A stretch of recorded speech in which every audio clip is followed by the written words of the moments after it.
அங்க ஒரு புதர் தெரியுது இல்லையா, இந்த புதருக்குள்ள ஒரு சிங்கம் இருக்கு. அந்த பக்கமா நான் போறப்போ வர்றப்போலாம் அது என்கிட்ட ஒம்பு வளர்க்குது, தகராறு செய்யுது, என் மேல பாயுது, என்ன தாக்குது, ஏன்னு தெரியல அப்படின்னுது. இதை கேட்டதும் அந்த குரங்கு சொல்லிச்சு, இனிமே கவலைப்படாத, இந்த தடவை நான் உன்னை காப்பாத்துறேன்னுது. அதுக்கப்புறம் ஒரு நாள் அந்த குரங்கும் கழுதியும் அந்த புதர் பக்கமா போய்கிட்டு இருந்தாங்க. எதிர்பார்த்தது மாதிரியே நடந்தது. அந்த சிங்கம் எதிரில் வந்தது, கழுதியை பார்த்தது, உடனே அது மேல பாய ஆரம்பிச்சுட்டுது. அவ்வளவுதான். உடனே இந்த குரங்கு என்ன பண்ணுச்சு தெரியுமா, கிடுகிடுன்னு ஒரு மரத்து மேல ஏறி உட்காந்துக்கிட்டது. அங்க உட்காந்துக்கிட்டு கீழே அந்த கழுதையும் சிங்கமும் போடுற சண்டையை வேடிக்கை பார்க்க ஆரம்பிச்சுட்டுது. கொஞ்ச நேரம் கழிச்சு அடிபட்ட காயத்தோட அந்த கழுதை மெதுவா நடந்து வந்தது. குரங்கும் மெல்ல மரத்தை விட்டு கீழே இறங்குச்சு. இப்ப கழுதை கேட்டுது, என்னை காப்பாத்துறேன்னு சொல்லிவிட்டு காலவாரி விட்டுட்டியே, நீ பாட்டுக்கு மரத்து மேல ஏறி உட்காந்துக்கிட்டே, அது நியாயமானது. குரங்கு பரிதாபமா அதை பார்த்தது.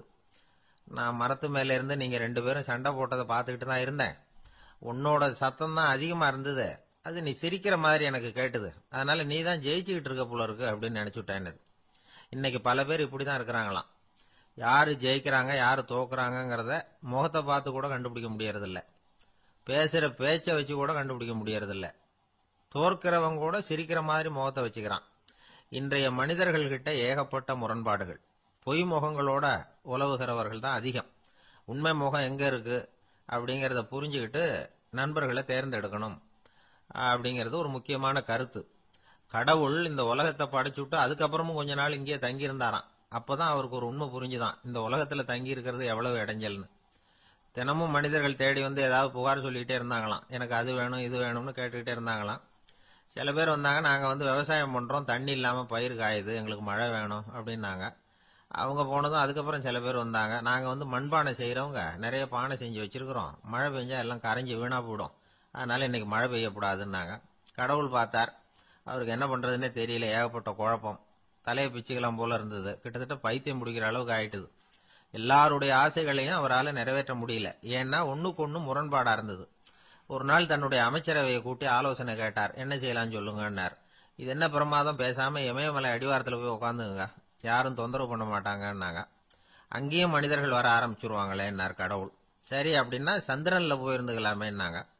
அங்கேயும் மனுஷன் குடி வர போறான் அப்படின்னார் கடவுள்.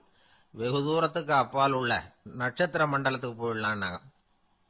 இதெல்லாம் நிரந்தர தீர்வாகாது, நிரந்தரமா இந்த மனிதனுடைய தொல்லையிலிருந்து நான் விடுபடணும், அதுக்கு ஏதாவது வழி சொல்லுங்கன்னார் கடவுள். ஒரு வயசான ஆள் வந்தார், கடவுளுக்கு காதோட காதா ஒரு வழியை சொன்னார். கடவுளுக்கு முகம் மலர்ந்தது, அதுதான் சரி, அப்படியே செஞ்சுடலான்னார். அந்த ஆள் சொன்ன ரகசியம் என்ன தெரியுமா, மனிதனால அடைய முடியாத ஒரு இடம் இருக்கு, அது வேற எங்கேயும் இல்ல, அவனுக்கு உள்ளே இருக்குது, அங்க போய் மறைஞ்சுங்க, அதுக்கப்புறம் மனிதர்களால உங்களுக்கு தொந்தரவு இருக்காதுன்னார். மனிதன் நினைக்காத இடம் அதுதான். அதாவது உள்ளுக்குள்ள இருக்கிற உண்மையை புரிஞ்சுக்காம வெளியில எங்கேயோ அது இருக்கிறதாக நினைச்சு வரட்டிட்டு அலையறான் மனுஷன். உள்ளே இருக்கிற உண்மை புரிஞ்சா நாம தன்னம்பிக்கையோட தலை நிமிர்ந்து வாழலாம். வேடிக்கையா ஒரு கதை சொல்லுவாங்க, இதை பாருங்க, நம்ம பையன் எங்க பணம் வச்சாலும் எடுத்து விடுறான், என்ன பண்றதுன்னாங்க அம்மா. அப்பா கொஞ்ச நேரம் யோசனை பண்ணார், அதுக்கப்புறம் சொன்னார், அவன் கண்ணுல படாத இடமா, நம்ம வீட்டுல இருக்கிறது ஒரே இடம் தான், அங்க பணத்தை வை, திருட்டு போவாதுன்னார். அது எந்த இடம்னு கேட்டாங்க. அதுதான் அவன் பாட புஸ்தகம், அதுல வச்சிரு, அவன் தொடவே மாட்டான், பாட புத்தகத்தை தொடாம பரீட்சையில வெற்றி பெற முடியாது அப்படிங்கறத புரிஞ்சுக்கணும். உள்ளே இருக்கிற உண்மையை தொடாமல் வாழ்க்கையில வெற்றி பெற முடியாது. அதனால உண்மையை புரிஞ்சுகிட்டா வாழ்க்கையில வெற்றி நிச்சயம். 2 பேர் சுவாரஸ்யமா பேசிட்டு இருக்கிறப்போ குறுக்க புகுந்து தொந்தரவு பண்றதுக்குன்னே சில பேர் இருப்பாங்க, அது ரொம்ப இடைஞ்சலா இருக்கும். இதே மாதிரி மின்காந்தம் கூட குறுக்க புகுந்து தொந்தரவு பண்ணும், கடைசியில் அது ஒரு பெரிய இடைஞ்சல கொண்டாந்து விட்டுரும். சில வீடுகளில் கேபிள் கனெக்ஷன் இல்லாம சில தனியார் டிவி காட்சிகள் தெரியும். அதுக்கு என்ன காரணம்னா இந்த மின்காந்த குறுக்கீடு தான் காரணம். இதைத்தான் சுருக்கமா இஎம்ஐ அப்படின்னு சொல்றாங்க, அதாவது எலக்ட்ரோ மேக்னெட்டிக் இன்டர்ஃபியரன்ஸ். இது ஏற்படக்கூடிய இடங்கள் எது எதுன்னு எடுத்துக்கிட்டா அது ஒரு பெரிய பட்டியலாவே போயிடும்.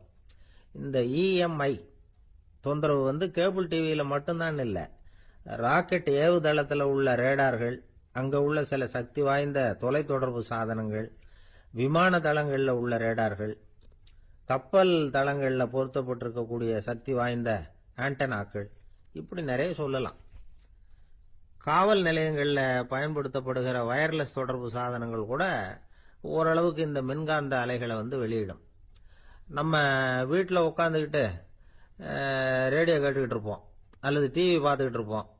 அந்த சமயத்தில் பக்கத்து தெருவில் ஒரு மோட்டார் சைக்கிள் அல்லது காரு, குறிப்பாக பெட்ரோல் இன்ஜின், அது போகிறப்போ அதில் உள்ள மின்காந்த மின்கலத்தில் அதாவது மேக்னட்டோ பேட்டரியிலிருந்து வெளிப்படுகிற மின்காந்த அலை இங்கே டிவியிலையும் ரேடியோவிலையும் கரகரப்பை உண்டு பண்ணும். சரி, இது பெருசா என்ன இடைஞ்சல உண்டு பண்ணிட போகுது அப்படின்னு நாம அலட்சியமா நினைக்கலாம். வயசானவங்களுக்கு மறதி நோயின்னு ஒன்று வரும்ல, அல்ஷமீர், அதாவது மூளையில் உள்ள செல்கள் செயலிழந்து போயிடுறது. அது செய்ய வேண்டிய வேலையை மறந்துடும். மனைவியே எதிரில் நின்னா கூட உன்னை எங்கேயோ பார்த்தது மாதிரி தெரியுதே அப்படின்னு சொல்லிட்டு இருப்பாங்க. அப்படி ஒரு மறதி. இந்த விசித்திரமான நோய்க்கு இதுவரைக்கும் மருந்தே இல்லைன்னு வேற சொல்றாங்க. இந்த மைக்ரோ ஓவன் அப்படின்னு சொல்லக்கூடிய சமையல் அடுப்புகள் கூட மின்காந்த அலைகளை வெளியிடுது. சமயத்தில் சில தொழிற்சாலைகளில் கூட பெரிய விபத்துக்களை இந்த இஎம்ஐ உண்டு பண்ணிவிடும். இதை பத்தி தீவிரமா சிந்திக்க ஆரம்பிச்சதே ஒரு விபத்துக்கு பிறகுதான்.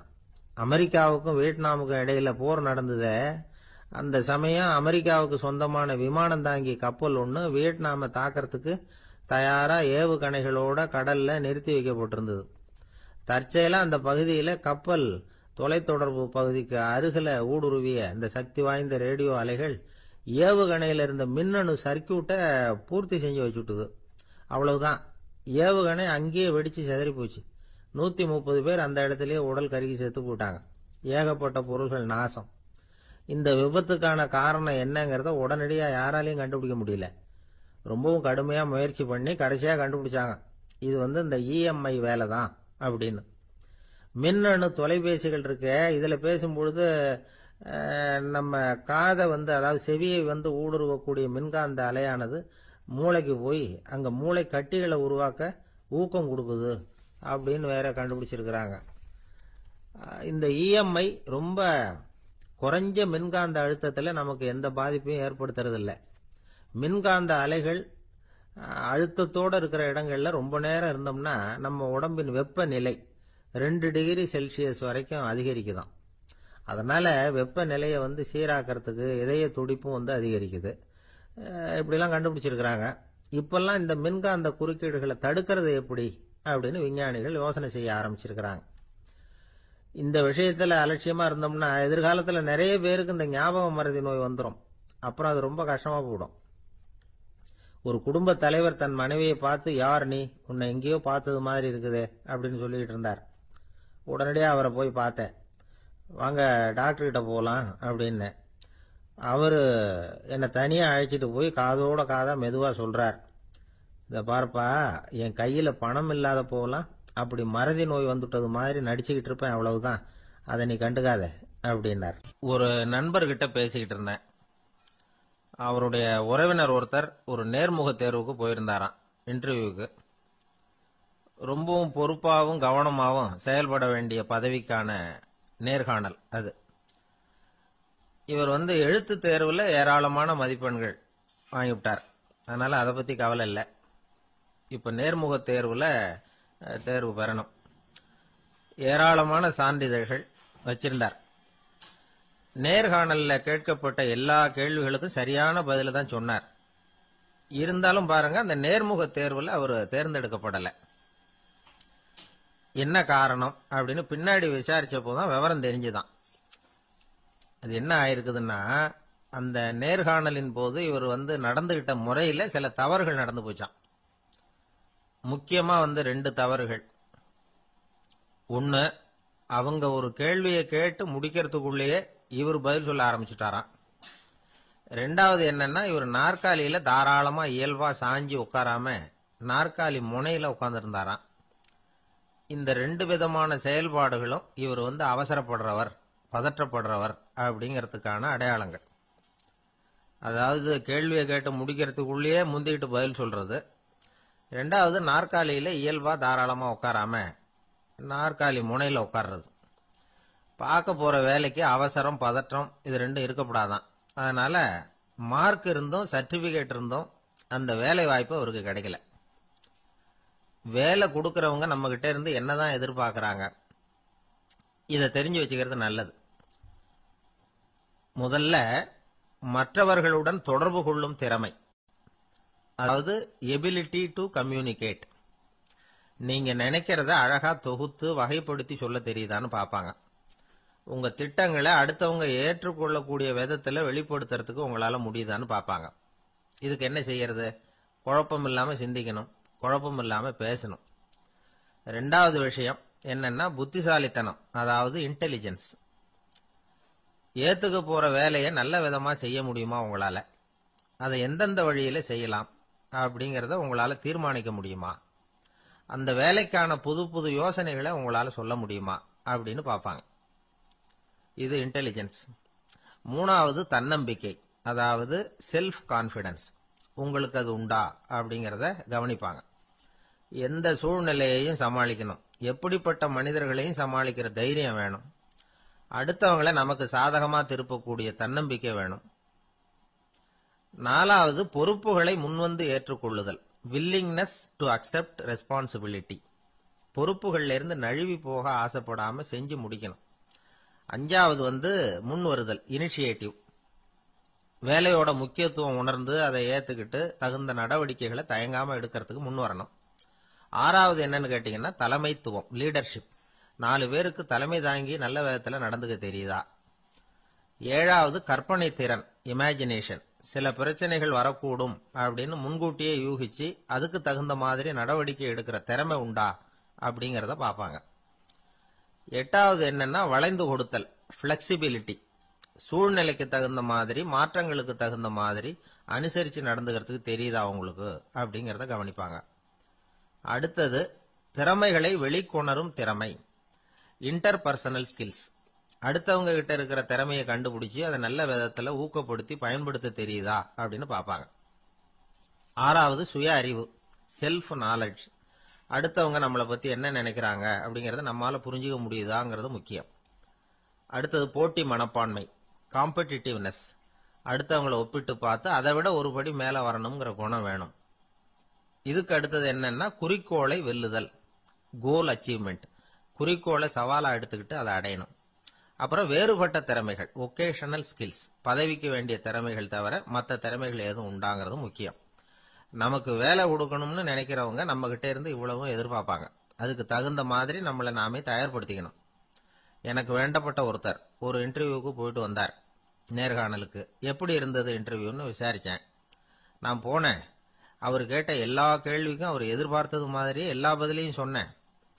கடைசியா நான் எதிர்பார்க்காத ஒரு தகவலை அவர் சொன்னார் அப்படின்னார். என்னன்னு கேட்டேன். அவரும் என்ன மாதிரியே இன்டர்வியூக்கு வந்தவர் தானா, சும்மா என்ன கேள்வி கேட்டுக்கிட்டு உட்காந்துருந்தாராம் அப்படின்னார். அதனால ஒரு நேர்காணலுக்கு போறதுக்கு முன்னாடி என்ன எதிர்பார்க்கறாங்க அப்படிங்கறத தெரிஞ்சுக்கிட்டு போனா வெற்றி நிச்சயம். ஒரு கடற்கரை ஓரம், அங்க ஒரு சின்ன கிராமம். அந்த கிராமத்துல ஒரு சின்ன பள்ளிக்கூடம். கடற்கரை ஓரத்துல உள்ள ஒரு விடுதியில ஓய்வுக்காக ஒருத்தர் வந்து தங்கி இருக்கிறார். பள்ளிக்கூடத்துல ஏதோ விழா நடக்கிறது மாதிரி தெரிஞ்சது. உடனே அவர் அந்த பக்கமா வந்தார். இங்க என்ன நடக்குதுன்னு விசாரிச்சார். பள்ளி ஆண்டு விழா நடக்குதுன்னாங்க. உடனே போனார். கண்காட்சி ஒன்று வச்சிருந்தாங்க. உள்ள போய் பார்த்தார். பள்ளிக்கூடத்துல படிக்கிற மாணவர்களை சொந்தமா தயார் பண்ண பொருள்களை காட்சிக்கு வச்சிருக்கிறாங்க. அந்த ஊர் மக்கள்லாம் அதை கூட்டம் கூட்டமா போய் பார்த்துக்கிட்டு இருக்கிறாங்க. இவரும் ஆர்வமா அதையெல்லாம் பார்த்துக்கிட்டே போறார். ஒரு இடத்துல ஒரு சின்ன ரயில் செஞ்சு வச்சிருந்தாங்க, மாணவர்களே தயார் பண்ணது. மின்சாரத்தால் அது ஓடுறது மாதிரி பண்ணி வச்சிருந்தாங்க. அதுல ஒரு சின்ன பொத்தான் இருக்கும். அது அமுக்குனா ரயில் ஓடும், சுத்தி சுத்தி வரும். மாணவர்கள் எதிரில் நின்று அதுக்கு விளக்கம் கொடுத்துக்கிட்டு இருக்கிறாங்க. இவரு அதை கவனிச்சார். ரயில் ஓடுறத பார்த்தார். அங்க நின்றுகிட்டு இருந்த மாணவர்கள் கிட்ட விளையாட்டா கேட்டார், ஏப்பா இந்த ரயில் எதனால ஓடுது அப்படின்னு கேட்டார். இவரு சக்தியினால ஓடுது அப்படின்னாங்க மாணவர்கள். அது என்ன சக்தின்னு கேட்டார். அதுக்கு பேரு மின்சாரம் அப்படின்னாங்க. சரி, நீங்க மின்சாரத்தை பார்த்துருக்கிறீங்களா அப்படின்னார். நாங்க பார்த்தது இல்லைங்க, ஆனா இதை செய்யறதுக்கு எங்களுக்கு உதவி பண்ண ஆசிரியர் ஒரு பட்டதாரி, ஒரு கால் அவர் பார்த்திருக்கலாம் அப்படின்னாங்க. அவர் எங்க இருக்காருன்னு கேட்டார். இதோ அழைச்சிட்டு வர்றோம்னு ஓடினாங்க. அவர் அழைச்சிட்டு வந்தாங்க. அவர்கிட்ட ஒரு பெரியவர் கேட்டார், மின்சாரத்தை நீங்க பார்த்துருக்கிறீங்களா அப்படின்னு. மின்சாரத்தை பார்க்கறதாவது நான் பார்த்ததே இல்லை. நான் பார்த்தது அது செயல்படுற விதத்தை தான். அது விளக்க எரிய வைக்குது, ரயில ஓட வைக்குது. இது மாதிரி எத்தனையோ எந்திரங்களை செயல்பட வைக்குது. ஆனா உண்மையிலேயே அது என்னன்னு எனக்கு தெரியாது. ஒருவேளை இந்த பள்ளிக்கூடத்து தலைமை ஆசிரியருக்கு தெரிஞ்சிருக்கலாம். ஏன்னா அவர் ஒரு மேல்நிலை பட்டதாரி அப்படின்னாராம் அவரு. சரின்னு போய் தலைமை ஆசிரியரை கூப்பிட்டுக்கிட்டு வந்தாங்க. அவர்கிட்டயும் இதே கேள்வி கேட்டாராம் அவரு. மன்னிக்கணும், இந்த கேள்வி இதுவரைக்கும் யாரும் என்கிட்ட கேட்டதில்ல. சக்தியை யாரும் பார்க்க முடியாது, ஆனா அது செயல்படும் விதத்தை தான் பார்க்க முடியும் அப்படின்னாராம் அவரு. இப்போ இதுவரைக்கும் கேட்டுக்கிட்டு இருந்த பெரியவர் சிரிச்சார். சிரிச்சுட்டு சொன்னாராம், சரி, அதுக்காக ஒன்றும் கவலைப்படாதீங்க. என்னுடைய பெயர் தாமஸ் ஆல்வா எடிசன் அப்படின்னாராம். இதை கேட்டதும் அங்க இருந்தவங்களுக்கெல்லாம் அதிர்ச்சி, ஆச்சரியம். என்னது, நீங்க தானா எடிசன்? நீங்க எவ்வளவு மின்சார கருவிகளை உண்டாக்கி இருக்கிறீங்க, நீங்களா இந்த கேள்வியை கேட்டது அப்படின்னாங்களாம். ஆமா, நான் தான் கேட்கிறேன். ஏன்னா நானே மின்சாரத்தை பார்த்தது கிடையாது அப்படின்னாராம் அவரு. அன்புங்கிறது இப்படிப்பட்டது தாங்கிறார் ஓஷோ. அன்புங்கிறது நம்ம உடற்கூறு அமைப்பில் இல்லை, அது நம்ம உடம்புல உள்ள சுத்த சக்தியின் வெளிப்பாடு. அதை உணரத்தான் முடியுமே தவிர பார்க்க முடியாது. அன்பே உன்னை நான் என் இருதயத்தில் வச்சிருக்கிறேன் அப்படின்னு எல்லாம் சொல்லுவான். இதெல்லாம் சும்மா. இது டாக்டர்கள் சொல்ற இருதயம் கிடையாது. அது ரத்தத்தை தள்ளுகிற ஒரு கருவி, அவ்வளவுதான். ஞானிகள் சொல்லுகிற இதயம் வேற, அது கண்ணுக்கு புலப்படாத ஒரு சக்தி. என்னுடைய இதயம் ரொம்ப விசாலமானது சார் அப்படின்னார் ஒருத்தர். அப்படிங்களான்னு ரொம்ப மரியாதையா, ஆமாங்க, டாக்டர் அப்படிதான் சொல்றார், கொஞ்சம் வீங்கி போய் பெருசா இருக்குதான் அப்படின்னார். ஒரே ஒரு ஊர், அந்த ஊருக்கு பேரு கொடையாளிப்பட்டி. அந்த பேருக்கு தகுந்த மாதிரி தான் அந்த ஊர் மக்களும். யார் என்ன கேட்டாலும் இல்லைன்னு சொல்லாம கொடுப்பாங்க. கொடையாளிகள் நிறைந்த ஊர். இனாமா மட்டும் இல்ல, கடனாவும் பணம் கொடுப்பாங்க. யாருக்காவது அவசரமா பணம் தேவைப்பட்டதுன்னு வச்சுக்கோங்க, அந்த ஊருக்கு போய் வாங்கிக்கலாம். பத்திரம் தேவையில்லை, சாட்சி தேவையில்லை, ஜாமீன் தேவையில்லை, எந்த உத்தரவாதமும் கேட்காம பணம் கொடுத்துருவாங்க. நம்மால் ஒருத்தனுக்கு பணம் தேவைப்பட்டது. சொந்த பந்தம்லாம் கேட்டு பார்த்தா யாரும் கொடுக்கற வழியா தெரியல. எல்லாரும் அவங்கவுங்க சௌரியத்தை பாக்குறவங்க, அடுத்தவங்க சௌரியத்தை பத்தி கவலைப்படாதவங்க. இவன் எல்லாரையும் கேட்டு பார்த்துட்டு சோர்ந்து போய் உக்காந்துட்டான். அந்த நேரம் தான் கொடையாளிப்பட்டியை பத்தி கேள்விப்பட்டான். அப்படி ஒரு ஊர் இருக்கிறது தெரிஞ்சதும் அந்த ஊருக்கு வழி கேட்டுக்கிட்டு ஒரு நாள் புறப்பட்டு போனான். வயல்காட்டு வழியா போக வேண்டியிருந்தது. மெதுவா நடந்து ஊர் எல்லைக்கு வந்துட்டான். ரெண்டு பக்கமும் விவசாய வேலைகள் மும்முரமா நடந்துகிட்டு இருக்குது. ஏறு உழுதுகிட்டு இருக்கிறாங்க. அப்ப அங்க ஒரு ஆளை பாம்பு கடிச்சுட்டுது. பக்கத்துல வேலை செஞ்சுக்கிட்டு இருந்தவங்க ஓடி வந்தாங்க. அவசரமா செய்ய வேண்டிய முதல் உதவியெல்லாம் செஞ்சு பார்த்தாங்க, பலன் இல்லை. அந்த ஆள் செத்து போட்டான். அவன் செத்து விட்டான்னு தெரிஞ்சதும் அவனை தூக்கி வரப்பு மேல போட்டுட்டு எல்லாரும் அவங்கவுங்க வேலையை கவனிக்க ஆரம்பிச்சிட்டாங்க. அங்க ஒரு ஆளு இவனை பார்த்து சொன்னான், ஐயா, நீங்க போற வழியில இவன் சொந்தக்காரன், இவனுக்கு சோறு கொண்டுகிட்டு வருவான், இவன் இங்க செத்துட்டான்னு அவன்கிட்ட சொல்லிவிடுங்க அப்படின்னா. இவனுக்கு ரொம்ப ஆச்சரியம். என்னடா இது, பாம்பு கடிச்சுட்டுதுன்னதும் பதறி அடிச்சுக்கிட்டு ஓடி வந்தாங்க, செத்துட்டான்னதும் பேசாம தூக்கி போட்டுட்டு போயிட்டாங்க அப்படின்னு நினைச்சுக்கிட்டே நடந்து போறான். எதிரில் சோறு கொண்டுகிட்டு ஒரு ஆள் வந்தான். இவன் விவரத்தை சொன்னான். அங்க உங்க சொந்தக்காரன் பாம்பு கடிச்சு செத்து போட்டான் அப்படின்னா. அவன் கொஞ்ச நேரம் அமைதியா நின்னான். அதுக்கப்புறமா அங்கேயே வரப்புல உட்காந்து கொண்டுகிட்டு வந்த சோத்தை தானே சாப்பிட்டு முடிச்சான். பேசாம எழுந்திரிச்சு திரும்பி போயிட்டான். கொஞ்சம் கூட பதறல, அழல. இப்படியும் ஒரு ஊரா அப்படின்னு நினைச்சு ஆச்சரியப்பட்டுக்கிட்டே இவன் ஊருக்குள்ள போனான். ஒரு பெரிய மனுஷனை பார்த்து பணம் கேட்டான். அவரும் இவனோட பேரையும் ஊரையும் மட்டும் விசாரிச்சுக்கிட்டு தேவையான பணத்தை கொடுத்துட்டார். பணத்தை வாங்கிட்ட பிறகு தன்னுடைய மனசை அரிச்சுக்கிட்டு இருந்த அந்த விஷயத்தை பத்தி கேட்டான். ஐயா, வழியில ஒருத்தன் செத்துட்டான், அவனை அப்படியே தூக்கி வரப்புல போட்டுட்டு எல்லாரும் வயல்வெளி வேலைகளை பார்த்துக்கிட்டு இருக்கிறாங்களே அப்படின்னா. இதுக்கு அந்த பெரியவர் சொன்னார், ஆமா, அப்படித்தான் செய்வோம். வேலை முடிஞ்சு வீட்டுக்கு திரும்புறப்போ அவனை தூக்கிட்டு அடக்கம் பண்ணிடுவோம் அப்படின்னார். ரொம்ப ஆச்சரியமா இருக்கு அப்படின்னா. ஏன் உங்க ஊர்ல யாராவது செத்துட்டா என்ன பண்ணுவீங்க அப்படின்னு கேட்டார். என்ன இப்படி கேக்குறீங்க, எங்க ஊர்ல எல்லாம் பணத்தை தூக்க விட மாட்டாங்க, ஒப்பாரி வைப்பாங்க, கட்டி புரண்டு அழுது புலம்பி தீத்துருவாங்க அப்படின்னா. இவன் பெரியவர் பார்த்தார். அவங்கிட்ட கொடுத்த பணத்தை லபக்குன்னு பறிச்சுக்கிட்டார். திருப்பி வாங்கிட்டார். இவன் பதறி போய் நிக்கிறான். அவரு சொன்னார், பணத்தையே விட மாட்டேன்னு கட்டுப்பிடிச்சு அழுதா நான் கொடுத்த பணத்தை மட்டும் எப்படி திருப்பி கொடுக்க போற, போயிட்டு வா அப்படின்னு விரட்டி விட்டாராம். இந்த கதையை நண்பர் ஒருத்தர் சொன்னார். கதை வேடிக்கையா தெரிஞ்சா கூட இதுல கருத்து உண்டு. பணம் பிணம் இது ரெண்டையுமே விடுறதுக்கு அவ்வளவு சுலபமா மனம் வர்றதில்லை. இந்த ரெண்டு விஷயங்கள்லயும் அறிவார்ந்த செயல்பாடு தேவை. ஒரு பேருந்து மரத்துல மோதி விட்டது. எல்லாரும் அடிபட்டு முனைகிட்டு கிடக்குறாங்க. டிரைவர், கண்டக்டர் இவங்களுக்கும் அடி. அவங்களும் ஒரு பக்கம் கிடக்குறாங்க. ஒரு மூலையில கிடக்கிற ஒருத்தன் மெதுவா முக்கி முனகி கண்டக்டர்னு சத்தம் போடுறான். கண்டக்டர் மெதுவா நகர்ந்து அவங்கிட்ட போய் என்னன்னு விசாரிக்கிறார். அவன் ரொம்ப சிரமப்பட்டு வாயை திறந்து ஒரு 15 காசு சில்லற பாக்கி அப்படின்னானான். திருநெல்வேலி மாவட்டத்துல கோவில்பட்டிக்கு பக்கத்துல உள்ள ஊர் கடம்பூர். காமராசர் முதலமைச்சரா இருந்த காலம். கடம்பூர்ல ஒரு பள்ளி சீரமைப்பு மாநாடு நடக்குது. அந்த பக்கத்துல உள்ள பள்ளிக்கூடம்லாம் அதுல கலந்துக்குது. கண்காட்சி வேற. ஊர் பூரா விழா கோலம். மறுநாள் மாநாடு நடக்க போகுது. ஆனா முதல் நாளே மழை பிடிச்சுக்கிட்டுது. மறுநாளும் அது விடாம பேஞ்சுக்கிட்டு இருக்குது. காமராசர் காலையில இருந்து பல்வேறு நிகழ்ச்சிகள்ல கலந்துகிட்டு சாயந்தரமா கடம்பூருக்கு வந்து சேர வேண்டியவர். மழை பெஞ்சுக்கிட்டு இருக்கிறதுனால நிகழ்ச்சி ரத்தாயிடுமோ என்னமோ அப்படின்னு எல்லாரும் சந்தேகப்பட்டுக்கிட்டு இருக்கிறாங்க. அவர் கோவில்பட்டி பயணிகள் விடுதியில இருக்கிறார். கடம்பூர்ல இருந்து சில பேர் போய் அவரை சந்திக்கிறாங்க. மழை பெஞ்சுக்கிட்டு இருக்குதே, என்ன செய்யலாம் அப்படின்னு கேக்குறாங்க. மழை பெஞ்சா நல்லது தானே, அதுக்காக மாநாட்டை எதுக்காக ரத்து செய்யணும்? ஆசிரியர்கள் எவ்வளவு கஷ்டப்பட்டு ஏற்பாடு பண்ண மாநாடு, கட்டாயம் வந்துடுறேன் அப்படின்னாராம் காமராசர். உடனே புறப்பட்டார். மழையை பொருட்படுத்தாத மக்கள் கூட்டம். அது கலையாம காத்துக்கிட்டு இருக்கிறாங்க அவ்வளவு பேரும். தலைவர் வந்துட்டார்னு தெரிஞ்சது ஜனங்களுக்கு ஏகப்பட்ட உற்சாகம். ஜனங்கள் அவ்வளவு உற்சாகமா வரவேற்றாங்க. மாநாடு ஆரம்பமாச்சு. மலர் மாலைகள் மலை மாதிரி குவிய ஆரம்பிச்சுட்டுது.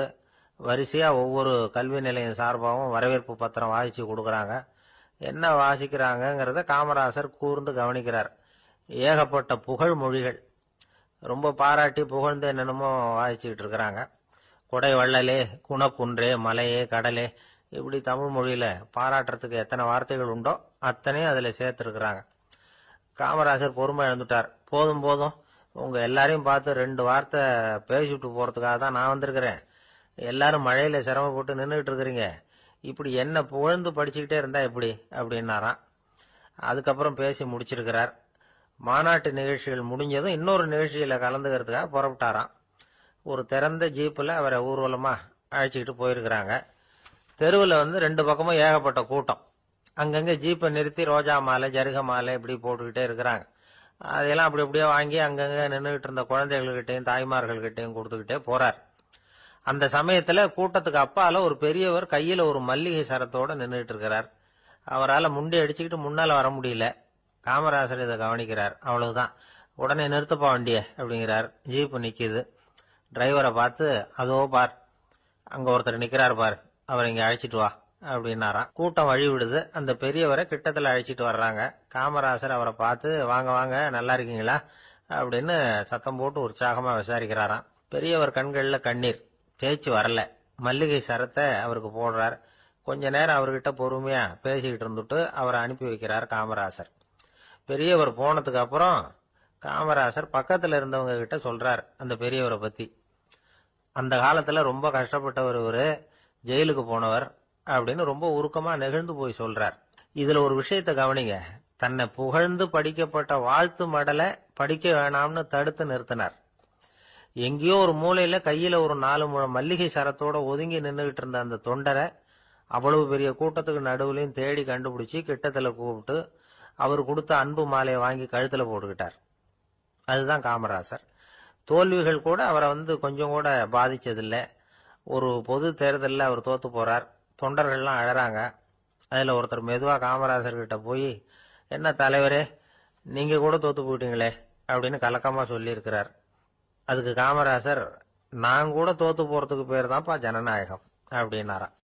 இருட்ட கண்டா பயம் உண்டாவதே அது ஏன்? இப்படி ஒரு கேள்வியை ஒரு பெரியவர்கிட்ட கேட்டாங்க.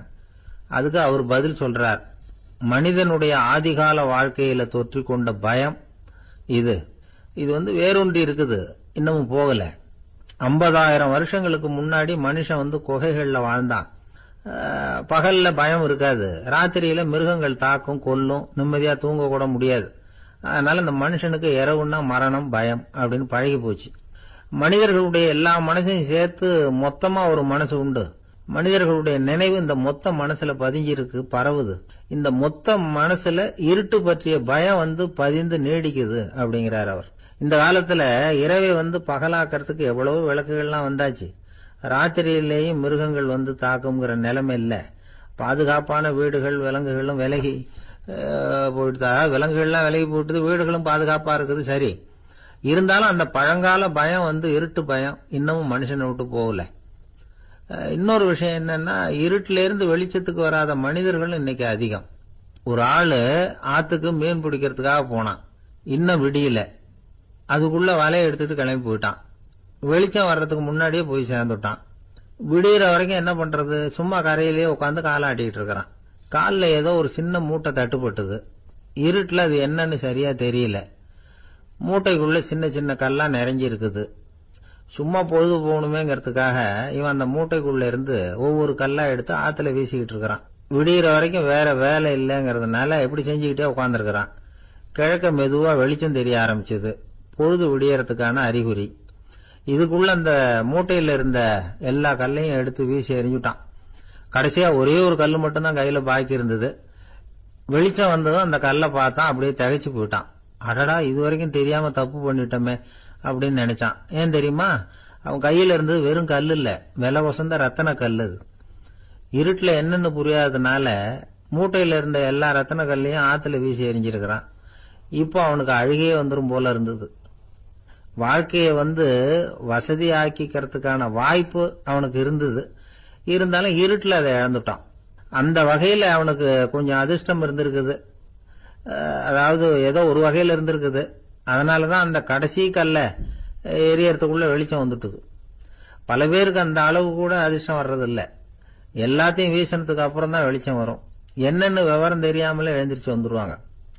வாழ்க்கைங்கிறது ஒரு பெரிய புதையல். அதை புரிஞ்சிக்காம மனுஷன் அதை வீசி எரிஞ்சுக்கிட்டு இருக்கான் அப்படிங்கிறது தான் பெரியவங்க கருத்து. சில பேருக்கு புரிஞ்சுக்கிற நேரம் வரும், அதுக்குள்ள வாழ்நாள்லாம் ஓடி போயிருக்கும். அதுக்கப்புறம் என்ன பண்றது? நம்மால் ஒருத்தன் கையில ஒரு சின்ன பையோட வந்துகிட்டு இருந்தான். பை உள்ள ஏகப்பட்ட நகைகள், ரத்தன கல் எல்லாம் இருக்கு. வந்துகிட்டு இருந்தவன் திடீர்னு அந்த பையை அப்படியே ஒரு குளத்துல வீசி எறிஞ்சுட்டான். மகான்கள் தான் இப்படி பற்று இல்லாம இருப்பாங்க.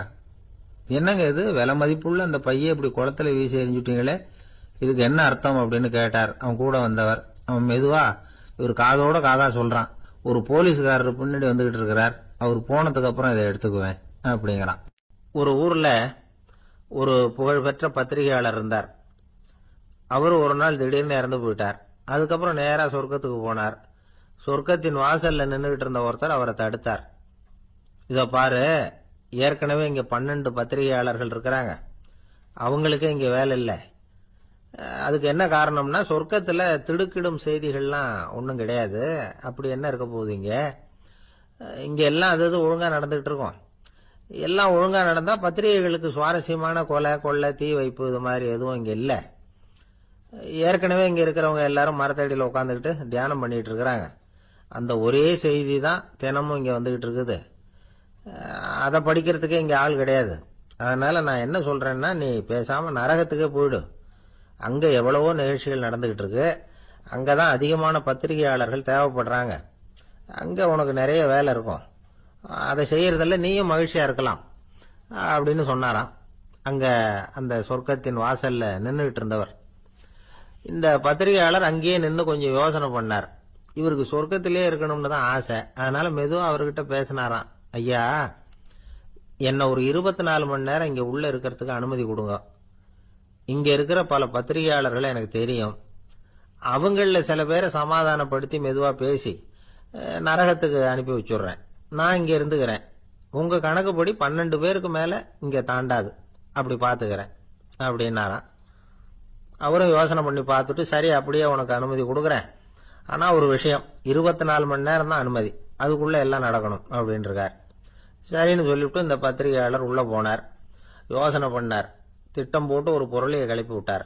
சக பத்திரிகையாளர்கள் எல்லாம் கூப்பிட்டு சொன்னாராம், இந்த பாருங்க, நரகத்துல ஒரு பெரிய தினசரி பேப்பரை கொண்டுகிட்டு வர்றதுக்காக திட்டம் போட்டுக்கிட்டு இருக்காங்க. அதுக்கு பல அதிகாரிகள் தேவைப்படுறாங்க. நிறைய சம்பளம் கிடைக்கும். யார் யாரெல்லாம் நரகத்துக்கு போக ஆசைப்படுறாங்களோ அவங்க எல்லாம் போகலாம் அப்படின்னு ஒரு பொருளையை கிளப்பி விட்டார். 24 மணி நேரம் கழிச்சு வாசல் பக்கம் போனார். அங்க இருந்தவர்கிட்ட எத்தனை பேர் வெளியேறினாங்கன்னு விசாரிச்சாராம். அப்போ அவரு இவரை, நீ வெளியே போகக்கூடாது, முதல்ல உள்ளதான் இருக்கணும் அப்படின்னு தடுத்தாராம். அப்புறம் சொன்னாராம், நீ சொன்ன செய்தியை கேட்டதும் இங்க இருந்த எல்லா பத்திரிகையாளர்களுமே நரகத்துக்கு போயிட்டாங்கப்பா, உள்ள யாருமே இல்ல, அதனால நீ உள்ளே இருக்கலாம் அப்படின்னாராம். இதை கேட்டதும் இந்த பத்திரிகையாளரே குழம்பி போயிட்டார். ஒருவேளை உண்மையிலேயே நரகத்துல புதுசா பத்திரிகை ஏதாவது ஆரம்பிக்க போறாங்களோ அப்படின்னு அவரே நினைக்க ஆரம்பிச்சுட்டாராம். அப்புறம் சொன்னாராம், ஐயா என்னை விட்டுருங்க, நான் நரகத்துக்கே போயிடுறேன், அங்க ஏதோ விசேஷம் இருக்கணும் அப்படின்னாராம். இல்லைன்னா இத்தனை பேரும் ஒட்டுமொத்தமா அங்க போறதுக்கு சான்ஸே இல்லை, என்ன தடுக்காதீங்கன்னு கெஞ்ச ஆரம்பிச்சுட்டாராம். மற்றவங்க நம்பணுங்கிறதுக்காக ஒரு பொருளையை கிளப்பி விட்டார். கடைசியில தானே அந்த பொருளைக்கு ஆளாயிட்டார். அதாவது பிறரை ஏமாற்றிய அவரது மனம் கடைசியில் அவரையே ஏமாத்த ஆரம்பிச்சுட்டு பாருங்க.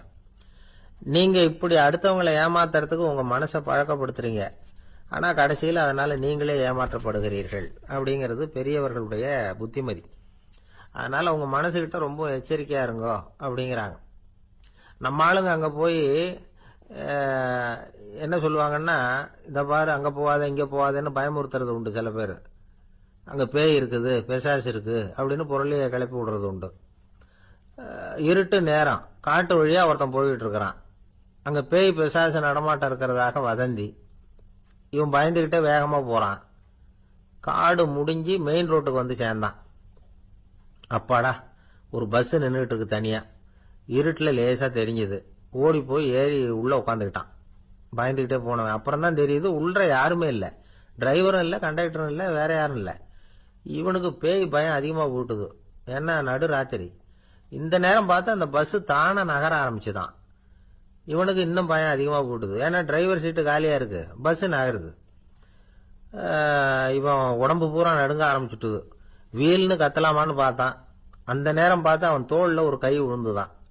திடுக்கிட்டு திரும்பி பார்த்திருக்கிறான். அங்க டிரைவர் நிக்கிறார்.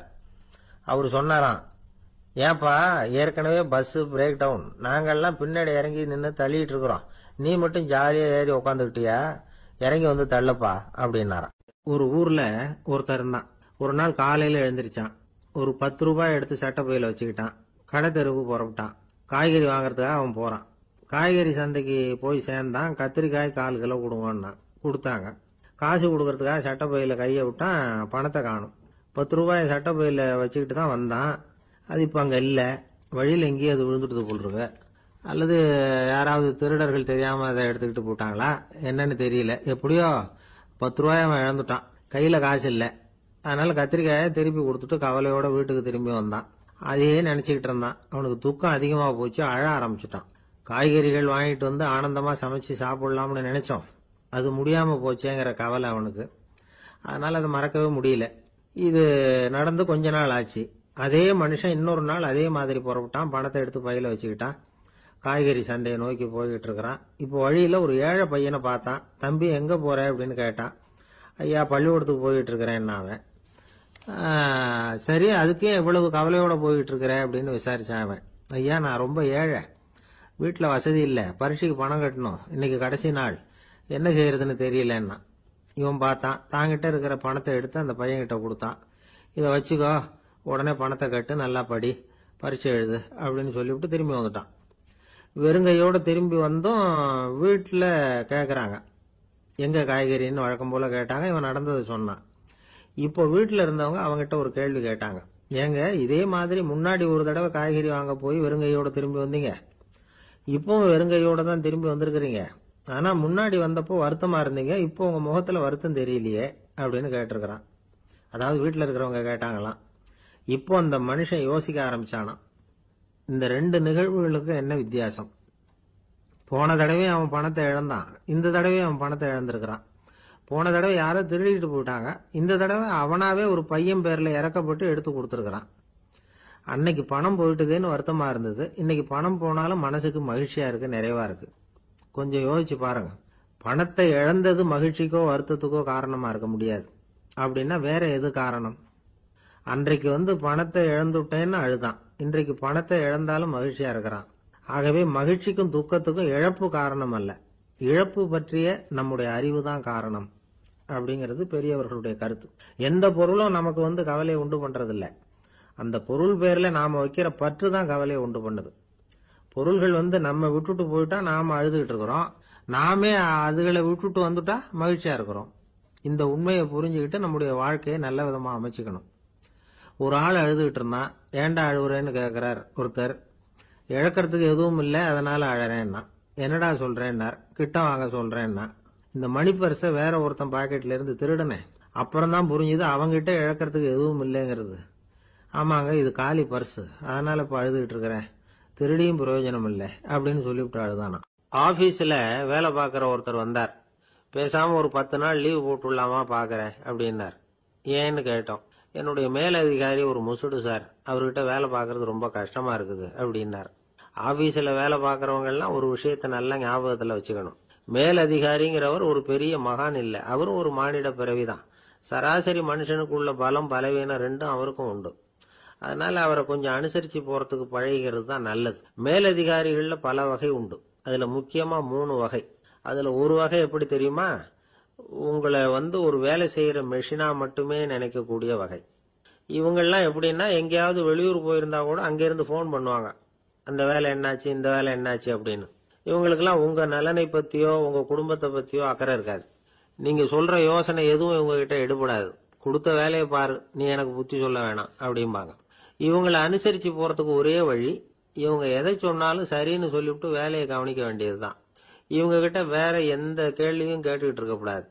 ஆமா சாமி போடுறது கௌரவ குறைச்சல் இல்ல, அது ஒரு அலுவலக சௌகரியம், அவ்வளவுதான். இன்னொரு வகையான மேலதிகாரிகள் எப்படி தெரியுமா? இவங்கெல்லாம் ஆபீஸ் வேலையை பத்தி அதிகமா கவலைப்பட்டுக்கிட்டு இருக்க மாட்டாங்க. தங்களுடைய சொந்த இமேஜ் பாதிக்கப்படக்கூடாதுங்கிறதுலயே கவனமா இருப்பாங்க. இவங்கெல்லாம் அடிக்கடி உங்க நலனை விசாரிப்பாங்க. அதே மாதிரி நீங்களும் அவரை விசாரிக்கணும்னு எதிர்பார்ப்பாங்க. இந்த ரக அதிகாரிகளுக்கெல்லாம் புது வருட வாழ்த்து அனுப்பலாம், பிறந்த நாள் வாழ்த்து அனுப்பலாம். அவருக்கு எங்கேயாவது ஒரு பாராட்டு விழா நடந்தா முதல் வரிசையில போய் உட்காந்து உங்க முகத்தை காட்டலாம். ஆபீஸ் வேலையை மட்டுமே பார்க்கிற பணியாளர்கள் இது மாதிரி அதிகாரிகள் கிட்ட நல்ல பேர் வாங்க முடியாது. இன்னொரு வகையான மேலதிகாரிகள் உண்டு. அவங்க எப்படின்னா, ஆபீஸ் வேலையை பத்தியும் கவலைப்பட மாட்டாங்க, தனக்கு கீழே வேலை பார்க்கறவங்கள பத்தியும் கவலைப்பட மாட்டாங்க. எக்காரணம் கொண்டும் தன்னுடைய பொசிஷனுக்கு ஆபத்து வந்துடக்கூடாதுன்னு நினைக்கக்கூடியவங்க இவங்க. இவங்களால கடுமையான வேலை செய்யவும் முடியாது, தீர்மானிக்கவும் முடியாது. எந்த முடிவையும் எடுக்காம அப்படியே தள்ளி போட்டுக்கிட்டே போடுவாங்க எல்லாத்தையும். இதனால என்ன ஆகும்னா, இவருக்கு கீழே வேலை பார்க்கிற உங்களுக்கு பொறுப்பு அதிகமாயிடும். இவங்க கிட்ட போய் பிரச்சனையை மட்டும் சொல்லி பிரயோஜனம் இல்லை, அதுக்கான முடிவுகளை நீங்களே சொல்லணும். அப்பதான் இது மாதிரி அதிகாரிகள் கிட்ட நல்ல பேர் வாங்கலாம். அட்லீஸ்ட் கெட்ட பேர் வாங்காமலாவது காலம் தள்ளலாம். ஆபீஸ்ல வேலை பார்க்கறவங்க முக்கியமா சில விஷயங்களை ஞாபகத்துல வச்சுக்கணும். ஆபீஸ்ல நடக்கிற நல்லது கெட்டது எதுவா இருந்தாலும் உடனடியா மேலதிகாரி கிட்ட தெரிவிக்கிறது நல்லது. 3வது மனிதர் மூலமா அதை அவர் தெரிஞ்சுக்கிறது அவ்வளவு நல்லது இல்லை. எந்த மேல் அதிகாரியுமே தான் இந்த சர்பாஸ் செய்யப்படுறத விரும்புறதில்லை. அதனால அவருக்கு தெரியாம மேலிடத்துக்கு மணி எழுதி போடக்கூடாது. அப்படி எழுதி போடுறவங்க சில பேர் இருக்கிறாங்க. நீங்களும் உங்க மேலதிகாரியும் தொழில் ரீதியா ஒரே படிப்பு படிச்சவரா இருக்கலாம். அப்படி இருந்ததுன்னா அட்ஜஸ்ட் பண்ணி போறது கொஞ்சம் கஷ்டம்தான். இதை மனசுல வச்சுக்கிட்டு நடந்துக்கணும். உங்களுக்கும் அவருக்கும் அபிப்பிராய பேதமா, அது அவருக்கும் உங்களுக்கும் உள்ள தனிப்பட்ட பிரச்சனை. அதை விளம்பரப்படுத்திட்டு இருக்க கூடாது, அது அவருடைய கோபத்தை கிளறும். உங்க மேலதிகாரி உங்க கூட படிச்சவரா இருக்கலாம், அதுக்காக அவர் எல்லாருக்கும் முன்னாடி அடைய கிச்சாமி எப்படா இருக்க அப்படின்லாம் கேட்டுக்கிட்டு இருக்க கூடாது. பொதுவா யாரும் அதை விரும்புறதில்லை. இவ்வளவையும் உங்க மனசுல வச்சுக்கிட்டு கொஞ்சம் சாமர்த்தியமா நடந்துகிட்டீங்கன்னா ஆபீஸ் உங்களுக்கு அவஸ்தையா இருக்காது, ஆனந்தமா இருக்கும். ஒரு மேலதிகாரி தன்கிட்ட வேலை பார்க்கிற ஒருத்தரை பத்தி ரொம்ப பெருமையா சொன்னாராம். எங்க ஆபீஸ்ல எவ்வளவோ பேர் வேலை பார்க்கறாங்க, எல்லாரும் தினமும் ஏதாவது பிரச்சனைகளை சொல்லிட்டு இருப்பாங்க. ஆனா இவர் ஒருத்தர் மட்டும்தான் இது வரைக்கும் என்கிட்ட எந்த பிரச்சனையும் சொன்னதே இல்லை. அவர் பாட்டுக்கு வருவார், வேலை பார்ப்பார், போயிடுவார் அப்படின்னாராம். நான் உடனே அவ்வளவு பெருமைக்குரிய அந்த ஊழியரை பார்த்து கேட்டேன், ஏன்பா உன்னுடைய மேலதிகாரி கிட்ட நீ எந்த பிரச்சனையும் கொண்டுகிட்டு போறதே இல்லையாமே அப்படின்னு கேட்டேன். அதுக்கு அவர் சொல்றாரு, ஆமாங்க, அது ஏன்னா அவரால் எந்த பிரச்சனையுமே தீர்க்க முடியாதுங்கிறது எனக்கு நல்லா தெரியும், அதனால அப்படி செய்யறேன், வேற ஒண்ணும் இல்லை அப்படின்னார் ரொம்ப பொறுமையா. இப்பெல்லாம் நம்ம ஊர்ல மாமியார் மருமகள் ஒருத்தர் நல்லா புரிஞ்சுக்கிட்டு நல்ல விதமா தான் இருக்கிறாங்க பல இடத்துல. அதனால நான் இப்ப சொல்ல போற கதையை கேட்டுவிட்டு இந்த காலத்துல அவ்வளவு மோசமா யாரு சார் நடந்துக்கிறாங்க அப்படின்னு கேட்டு யாரும் சண்டைக்கு வரக்கூடாது. இன்னொரு உண்மையையும் சொல்லிவிடுறேன். அதாவது இந்த கதைய நமக்கு எழுதி அனுப்பி இருக்கிறதே கொஞ்ச நாள்ல மருமகளாகவும் அதுக்கப்புறம் கொஞ்ச காலத்துல மாமியாராகவும் ஆக போற ஒரு நேயர் தான். சரி, இந்த கதைக்கு வருவோம். அதாவது ஒரு சின்ன குடும்பம், அந்த வீட்டுல மாமியார் ஆட்சி, அவங்க வச்சதுதான் சட்டம். புள்ளையண்டான் எப்படின்னா, அம்மா சொல்றதையும் கேட்டுக்குவான், மனைவி சொல்றதையும் கேட்டுக்குவான், நமக்கு என்னத்துக்கு வம்புங்கிற டைப்பு. மருமகள் பேர்ல குறை கண்டுபிடிக்கிறதுலயே அந்த மாமியாருக்கு ஒரு சுவாரஸ்யம். சின்ன சின்ன விஷயத்துல எல்லாம் குத்தம் கண்டுபிடிச்சுக்கிட்டே இருக்கிறாங்க. பொதுவா எல்லாரும் எப்படின்னா ஏதாவது ஒரு காரணத்துக்காக சண்டை போட்டுக்கிட்டு இருப்பாங்க. அந்த அம்மா எப்படின்னா ஏதாவது ஒரு சண்டையை போடுறதுக்காக காரணத்தை தேடிட்டு இருப்பாங்க. அப்படி ஒரு மனசு. அந்த மருமக பொண்ணு பாவம் பயந்து பயந்து ஒவ்வொரு காரியமும் செஞ்சுக்கிட்டு வந்தது. இப்படியே பல வருஷம் ஓடி போட்டுது. அந்த மாமியாருக்கும் ரொம்ப வயசாயிட்டுது. இருந்தாலும் அந்த பழைய சுபாவம் மட்டும் மாறவே இல்லை. திடீர்னு ஒரு நாள் பக்கவாதம் வந்து அந்த அம்மாவுக்கு ஒரு பக்கம் கை கால் இழுத்துக்கிட்டுது. வாய் சுத்தமா பேச முடியாம போயிட்டுது. சத்தம் மட்டும் வரும். ஒரு பக்கத்து கை காலை அசைக்க முடியும். பேசுறதெல்லாம் கையால தான், அதாவது கை சைகையால. இப்படிப்பட்ட நிலைமையில கூட அந்த பொண்ணு தண்ணியோ பாலோ இவங்க எதிரில் கொண்டாந்து வச்சா அதை வேணும்னே தட்டி விட்டுட்டு ஒம்பு வளர்க்கறது. அதுக்கப்புறம் அந்த பொண்ணு தரையை சுத்தப்படுத்தும்ல, அதை பார்த்து ரசிக்கிறது. இருந்தாலும் அந்த பொண்ணு இதையெல்லாம் பெருசுப்படுத்தாம ரொம்ப பொறுமையா தான் இருந்தது. ஒரு நாள் வீட்டில் வச்சிருந்த பாலை பூனை குடிச்சிட்டு போயிட்டுது. வயசான காலத்துல இந்த அம்மா பால் இல்லாம கஷ்டப்படுவாங்களே அப்படின்னு நினைச்சு பக்கத்து வீட்டுல போய் கொஞ்சம் பால் வாங்கிட்டு வந்து காய்ச்சி மாமியார் முன்னாடி கொண்டாந்து வச்சுது அந்த பொண்ணு. வழக்கம் போல அந்த அம்மா பாலை தட்டி விட்டுட்டாங்க. இது அந்த மருமக பொண்ணு கவனிச்சுட்டுது. இவ்வளவு நாள் பொறுமையா இருந்த அந்த மருமகளுக்கு இன்னைக்கு இதை பார்த்துதான் அசாத்திய கோபம் வந்துட்டுது. கதவுக்கு பக்கத்துல சாத்தி வச்சிருந்த உலக்கையை எடுத்து மாமியார் தலையில போட, அது குறி தவறி கழுத்துல பட, அந்த அம்மா கழுத்தை பிடிச்சிக்கிட்டு ஊன்னு கத்த, இந்த பொண்ணு ஒன்னும் அலட்டிக்காம உலக்கையை எடுத்து மறுபடியும் கதவு பக்கம் சாத்தி வச்சுட்டு அது பாட்டுக்கு நடந்து போயிட்டுது. இருந்தாலும் மனசுக்குள்ள லேசா ஒரு பயம். கணவன் வீட்டுக்கு வந்ததும் என்ன விஷயம்னு கேட்டா எப்படி சமாளிக்கிறது? அன்னைக்குன்னு பார்த்து ரொம்ப நேரம் கழிச்சு வீடு வந்து சேர்ந்தான் கணவன். உடனே அந்த அம்மா புகார் பண்ண ஆரம்பிச்சுட்டுது. பேச்சுதான் வராத, அதனால ஒரு பக்கத்து கையால சைகை காட்டுது. கதவுக்கு பக்கத்துல இருந்த உலக்க பக்கமா கையை நீட்டி காட்டி, அப்படியே அந்த கைய தன் கழுத்துக்கு பின்பக்கமா சுத்தி காட்டி நாக்க வெளியில நீட்டி நடந்த விஷயத்த புரிய வைக்கிறதுக்கு முயற்சி பண்ணுது. இவனுக்கு ஒன்னும் புரியல. என்ன சொல்றாங்க அம்மா அப்படின்னு மனைவி கிட்ட கேக்குறான். அதுக்கு அந்த பொண்ணு ரொம்ப புத்திசாலித்தனமா, என்னங்க உங்க அம்மா சொல்றது உங்களுக்கு இன்னும் புரியலையா? அவங்க உங்களை பார்த்து என்ன சொல்றாங்கன்னா, ஏண்டா உலக்க மாதிரி நிக்கிற, சாக போற எனக்கு சங்கிலி எதுக்கு, என் கழுத்துல கிடக்குற இந்த சங்கிலியை கழட்டி என் மருமக கழுத்துல போடுறா அப்படின்னு சொல்றாங்க அப்படின்னு தான். ஓ அப்படியா விஷயம்னு சொல்லி அம்மா கழுத்துல இருந்த சங்கிலியை எடுத்து மனைவி கழுத்துல போட்டுட்டு, அம்மா உன் விருப்பப்படியே போட்டாச்சு, இனிமேலாவது நிம்மதியா படுத்து தூங்கு அப்படின்னு சொல்லிவிட்டு உள்ள போயிட்டான். பாத்தீங்களா கதைய? அதனாலதான் மாமியார்கள் சைகை காட்டுறதுன்னா கூட இனிமே ஜாக்கிரதையா இருக்கணும். அந்த ஆளுக்கு பேச தெரியாது, அவர்கிட்ட கொஞ்சம் எச்சரிக்கையா நடந்துக்கோ அப்படின்னு சொல்றது உண்டு. அப்படின்னா என்ன அர்த்தம்? அவர் இன்னமும் குழந்தையாவே இருக்கிறாரு, இன்னும் பேச்சு வரலன்னு அர்த்தம்? அப்படி இல்லை, அவருக்கு நாகரிகமா பேச தெரியலன்னு அர்த்தம். பேசுறதுங்கிறது மனுஷனால மட்டுமே முடியக்கூடிய ஒரு காரியம். அப்படி இருந்தும் அதோட பெருமையை அவன் இன்னமும் சரியா புரிஞ்சுக்கலன்னு தான் சொல்லணும். அதனாலதான் அவன் அளவுக்கு அதிகமா வார்த்தைகளை கொட்டி போடுறான். அதுக்கப்புறம் அதையெல்லாம் திருப்பி அள்ள முடியாம கிடந்து கஷ்டப்படுறான். கொட்டுன வார்த்தையை அள்ள முடியுமா? ஒருத்தரை இன்னைக்கு பார்த்து முட்டாள்னு திட்டி போடுறீங்க, நாளைக்கு மறுபடியும் அவர்கிட்ட போய் நேத்திக்கு உன்னை முட்டாள்னு சொல்லிவிட்டேன், அந்த வார்த்தையை திருப்பி கொடு வாங்கிட்டு போயிடுறேன் அப்படின்னு நான் சொல்ல முடியும்? அவன் கோபக்காரனா இருந்தா நேத்திக்கு அதை வேற விதமா உங்களுக்கு திருப்பி கொடுத்துருப்பான். உலகத்துல எவ்வளவோ ஜீவராசிகள் இருக்கு, அதுக்கெல்லாம் வாய் இருக்குது. அந்த வாயெல்லாம் எதுக்கு உபயோகம்? சாப்பிட்றதுக்காக. ஆனா நமக்கு இருக்கிற வாய் சாப்பிட்றதுக்காக மட்டும் இல்லை, பேசுறதுக்காகவும் தான். பேச முடியலன்னா வாய் இருந்தா கூட அது வாயில்லா ஜீவன் தான். ஒரு பையனை பார்த்து அது வாய் உள்ள புள்ள பொழைச்சிக்கும் அப்படின்னா மற்ற பையன்களுக்கெல்லாம் முகத்துல வாயே இல்லைன்னு அர்த்தம்? அப்படி இல்லை, அந்த பையன் கொஞ்சம் கெட்டிக்காரத்தனமா பேசுவான்னு அர்த்தம். அதனால எப்படி பேசணும் அப்படிங்கறத நாம முக்கியமா தெரிஞ்சுக்கணும். இதுக்கு 8 விதமான குறிப்புகளை நம்ம பெரியவங்க சொல்லியிருக்கிறாங்க. பேச்சுக்கு 8 அங்கங்கள் உண்டு அப்படின்னு அவங்க சொல்றாங்க. அதெல்லாம் என்னென்ன அப்படின்னா, உண்மை, நன்மை, அன்பு, நிதானம், இனிமை, ஆழம், சமயமறிதல், சபையறிதல். இந்த 8 தன்மையும் பேச்சில் இருக்கணுமா. இதையே கொஞ்சம் விவரமா சில பேர் போர்டில் எழுதி வச்சிருப்பாங்க. அதாவது எழுத்துலயாவது அதெல்லாம் இருக்கட்டுமே அப்படின்னு நினைச்சு நீங்க கூட சில இடங்கள்ல இதை பார்த்திருக்கலாம். அதாவது உண்மையே பேசுக, நன்மையே பேசுக, அன்பாக பேசுக, நிதானமாக பேசுக, இனிமையாக பேசுக, ஆழமுடையதாக பேசுக, சமயமறிந்து பேசுக, சபையறிந்து பேசுக. இப்படி எழுதி வச்சிருப்பாங்க. இந்த 8 அம்சமும் சரியா பொருந்தி இருந்தாதான் அது பேச்சு. மற்றதெல்லாம் பேச்சாயிடாது. பேச்சு ஒரு சிறந்த கலை.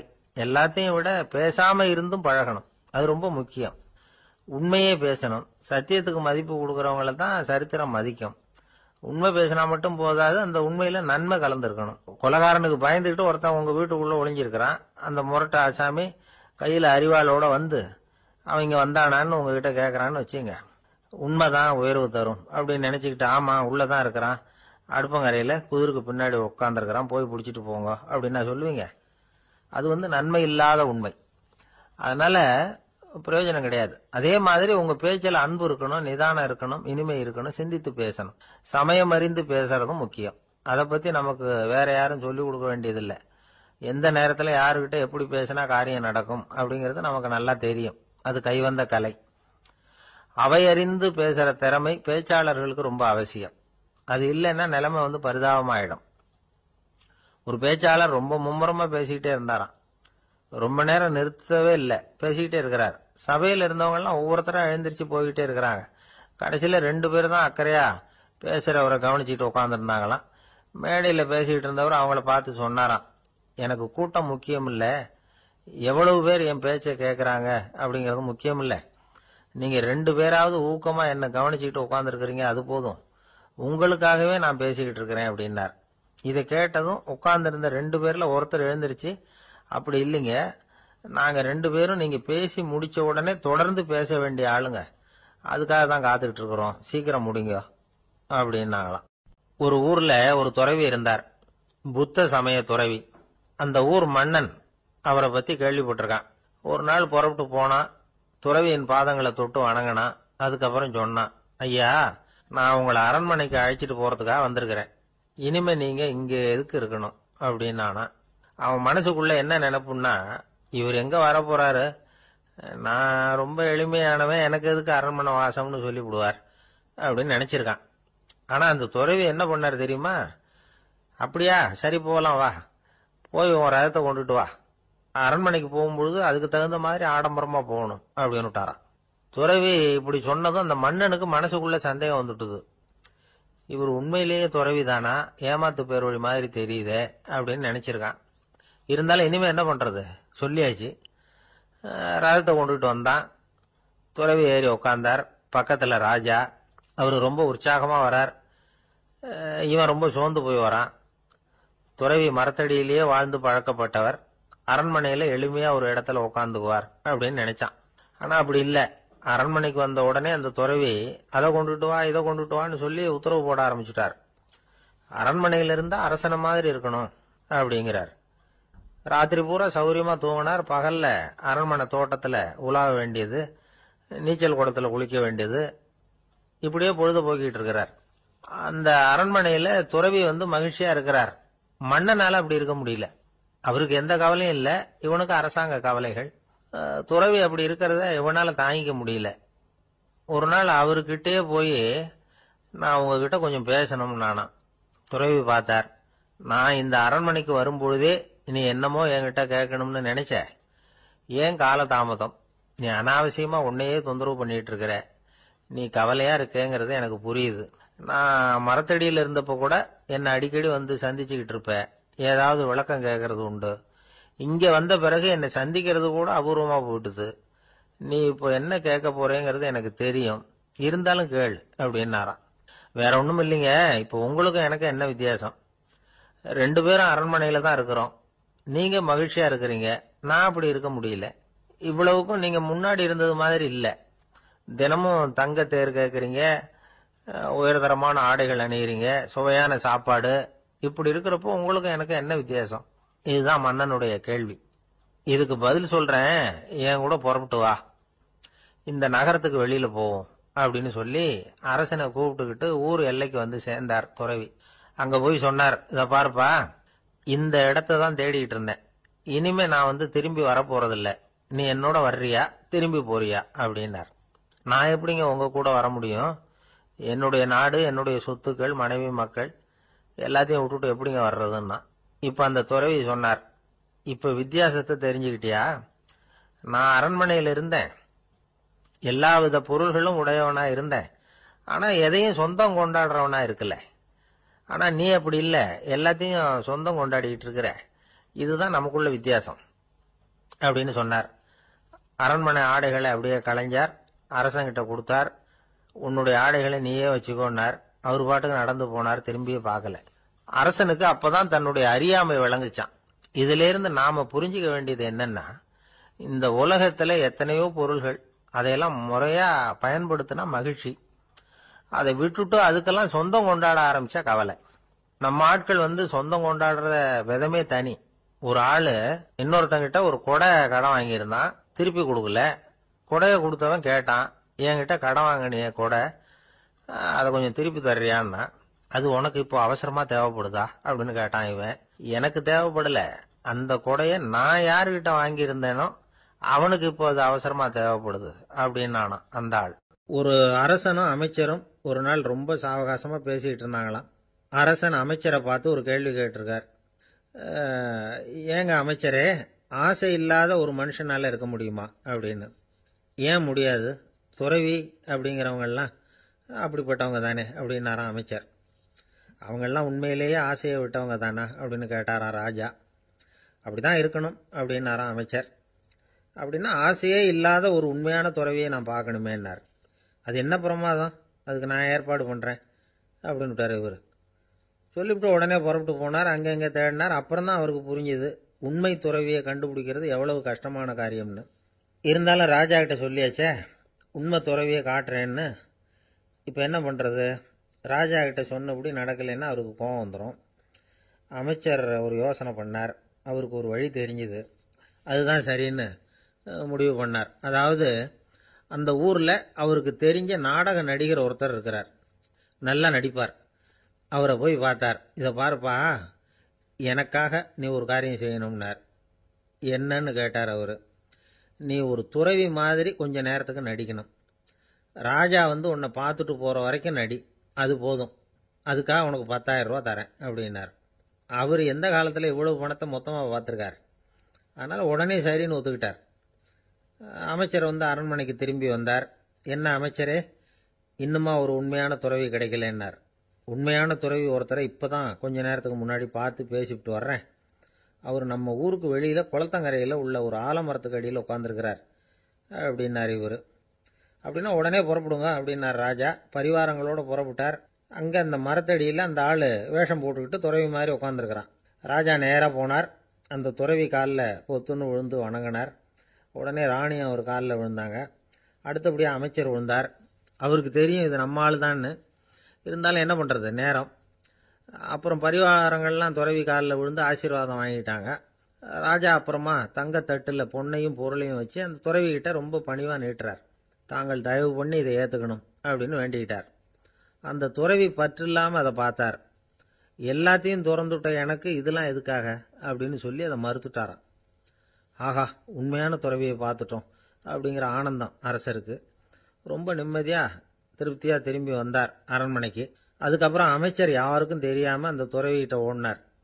சொன்ன பிரகாரம் பணத்தை நீட்டினார். இந்தப்பா, நான் உங்ககிட்ட சொன்னபடி 10,000 ரூபா பணம் எடுத்துக்கோ அப்படின்னார். அந்த ஆள் ராஜா கிட்ட சொன்னது மாதிரியே எல்லாத்தையும் திறந்துட்ட எனக்கு இதெல்லாம் எதுக்காக வேணாம் அப்படின்னு விட்டாராம். நடித்த வரைக்கும் போதும்ப்பா, இனிமேல் இந்த நாடக வசனம்லாம் வேணாம், வேஷத்தை கலைச்சிரு, பணத்தை வாங்கிக்கோன்னார்.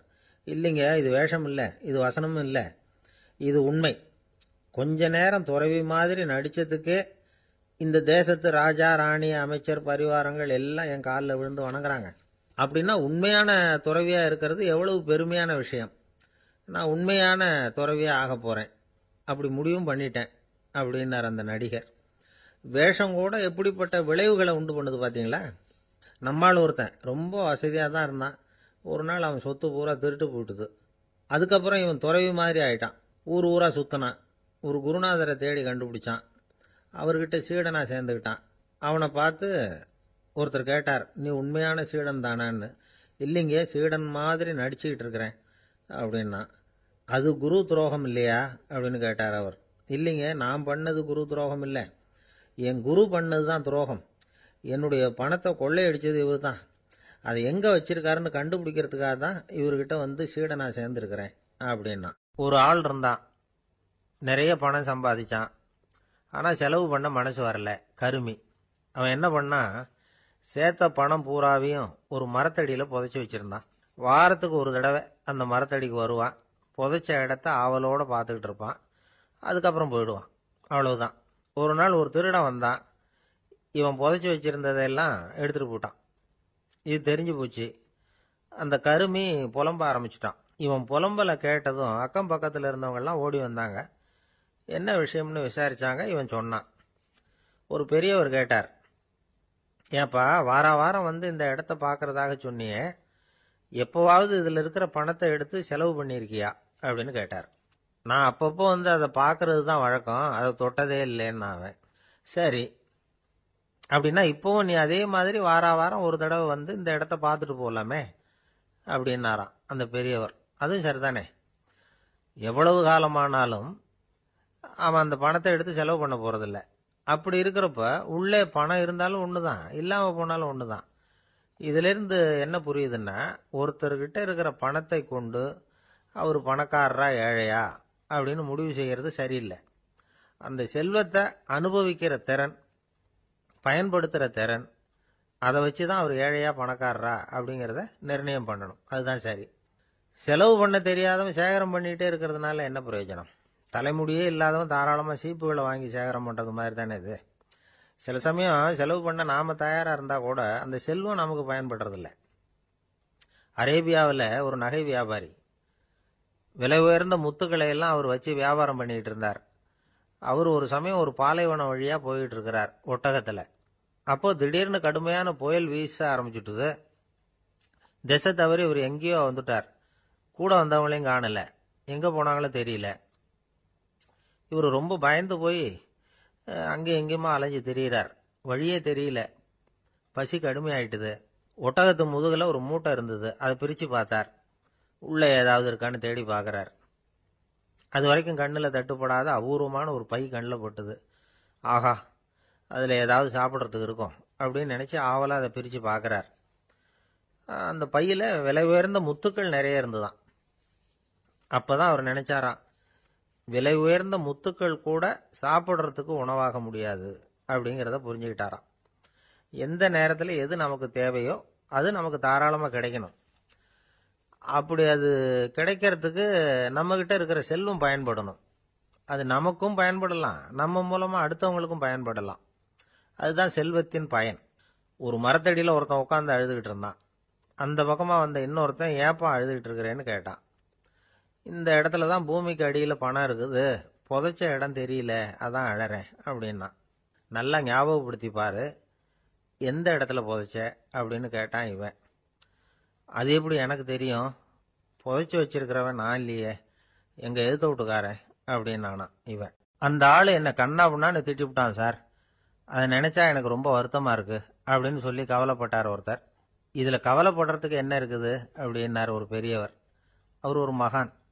என்ன சார் இப்படி சொல்றீங்க, ஒருத்தர் நம்ம பார்த்து திட்டுனா வருத்தமா இருக்காதா அப்படின்னார். அது எப்படி வருத்தமா இருக்கும், திட்டுறதுங்கிறது என்ன, அது வெறும் சத்தம் தானே அப்படின்னார் அந்த பெரியவர். நம்ம ஆளுக்கு தலையை பிச்சுக்கலாம் போல இருந்தது. இருக்காது அப்படின்னா நமக்கு அப்படித்தானே தோணுது. அந்த பெரியவர் சொல்றது ரொம்ப பெரிய விஷயம். அதை நாம புரிஞ்சிக்க முயற்சி பண்ணலாம்னா நடைமுறை வாழ்க்கைக்கு அது ஒத்து வர்றது மாதிரி தெரிய மாட்டேங்குது. இருந்தாலும் அந்த பெரியவர் அதுக்கு என்னதான் விளக்கம் கொடுக்குறாருன்னு பார்ப்போமே. ஒரு ரயில் போயிட்டு இருக்கு, அதுல ஒரு சாது போயிட்டு இருக்கார்.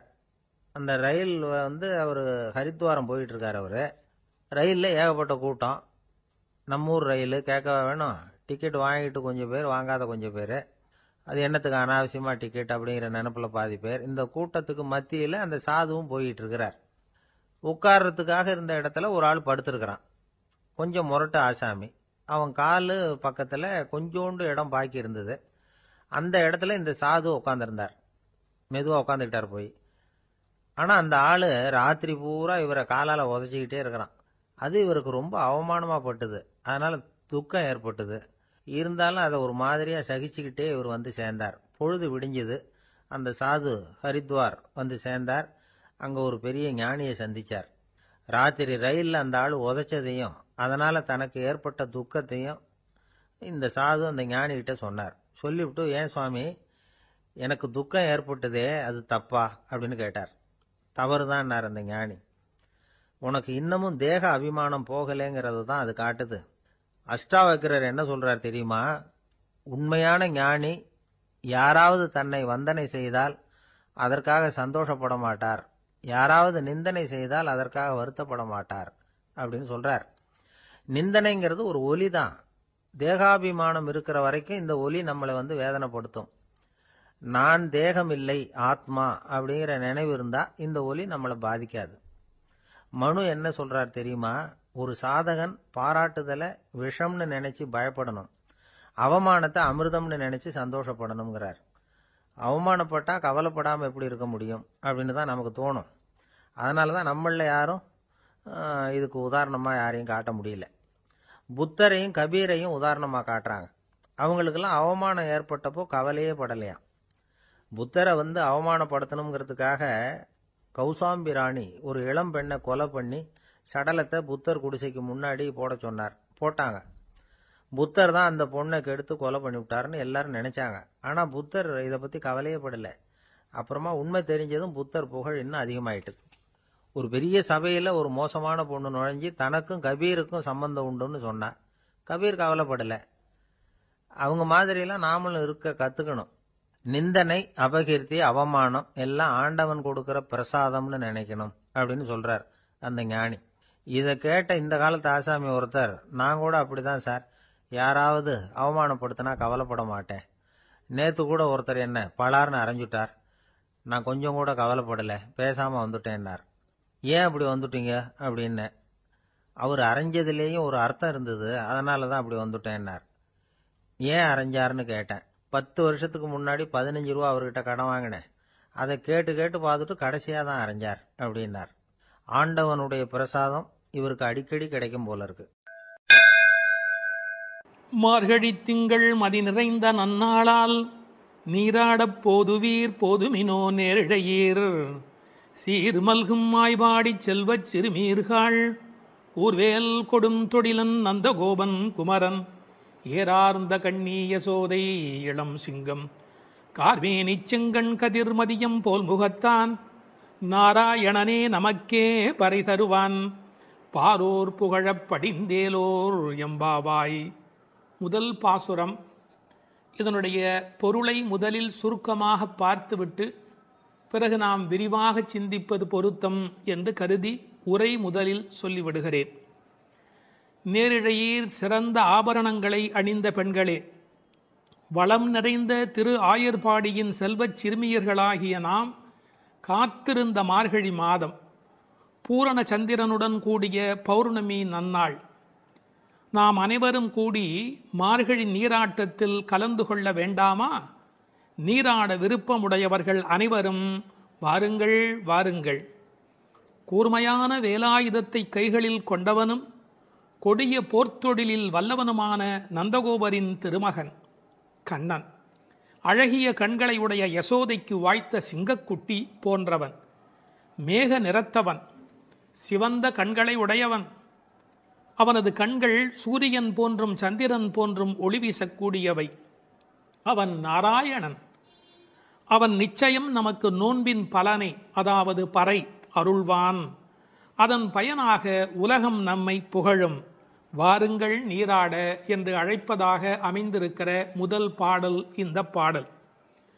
மார்கழி திங்கள் மதி நிறைந்த நன்னாளால் என்று சிறந்த மார்கழி மாதத்திலே பௌர்ணமி நல்ல நாளிலே இந்த நோன்பு தொடங்குகிறது என்று தொடங்குகிறாள். எதை தொடங்குவதற்கும் நல்ல காலம் வாய்ப்பது என்பது பெரிய காரியம். அதிலும் இறைவனை வணங்குவதற்கு எந்த நாள் தொடங்குகிறதோ அந்த நாள் நல்ல நாள். திங்கள் என்ற சொல்லினாலே பௌர்ணமியை குறிப்பது வழக்கம், முழு நிலவை குறிப்பது வழக்கம். ஆனால் பழைய காலத்தில் காலக்கணக்கு என்பதே பௌர்ணமி நிலவை அடிப்படையாக வைத்து சாந்திராயன மாதக்கணக்கு தொடங்கியமையினால் பௌர்ணமி எப்போதும் மாதத்தின் தொடக்கமாக கருதப்பட்டது.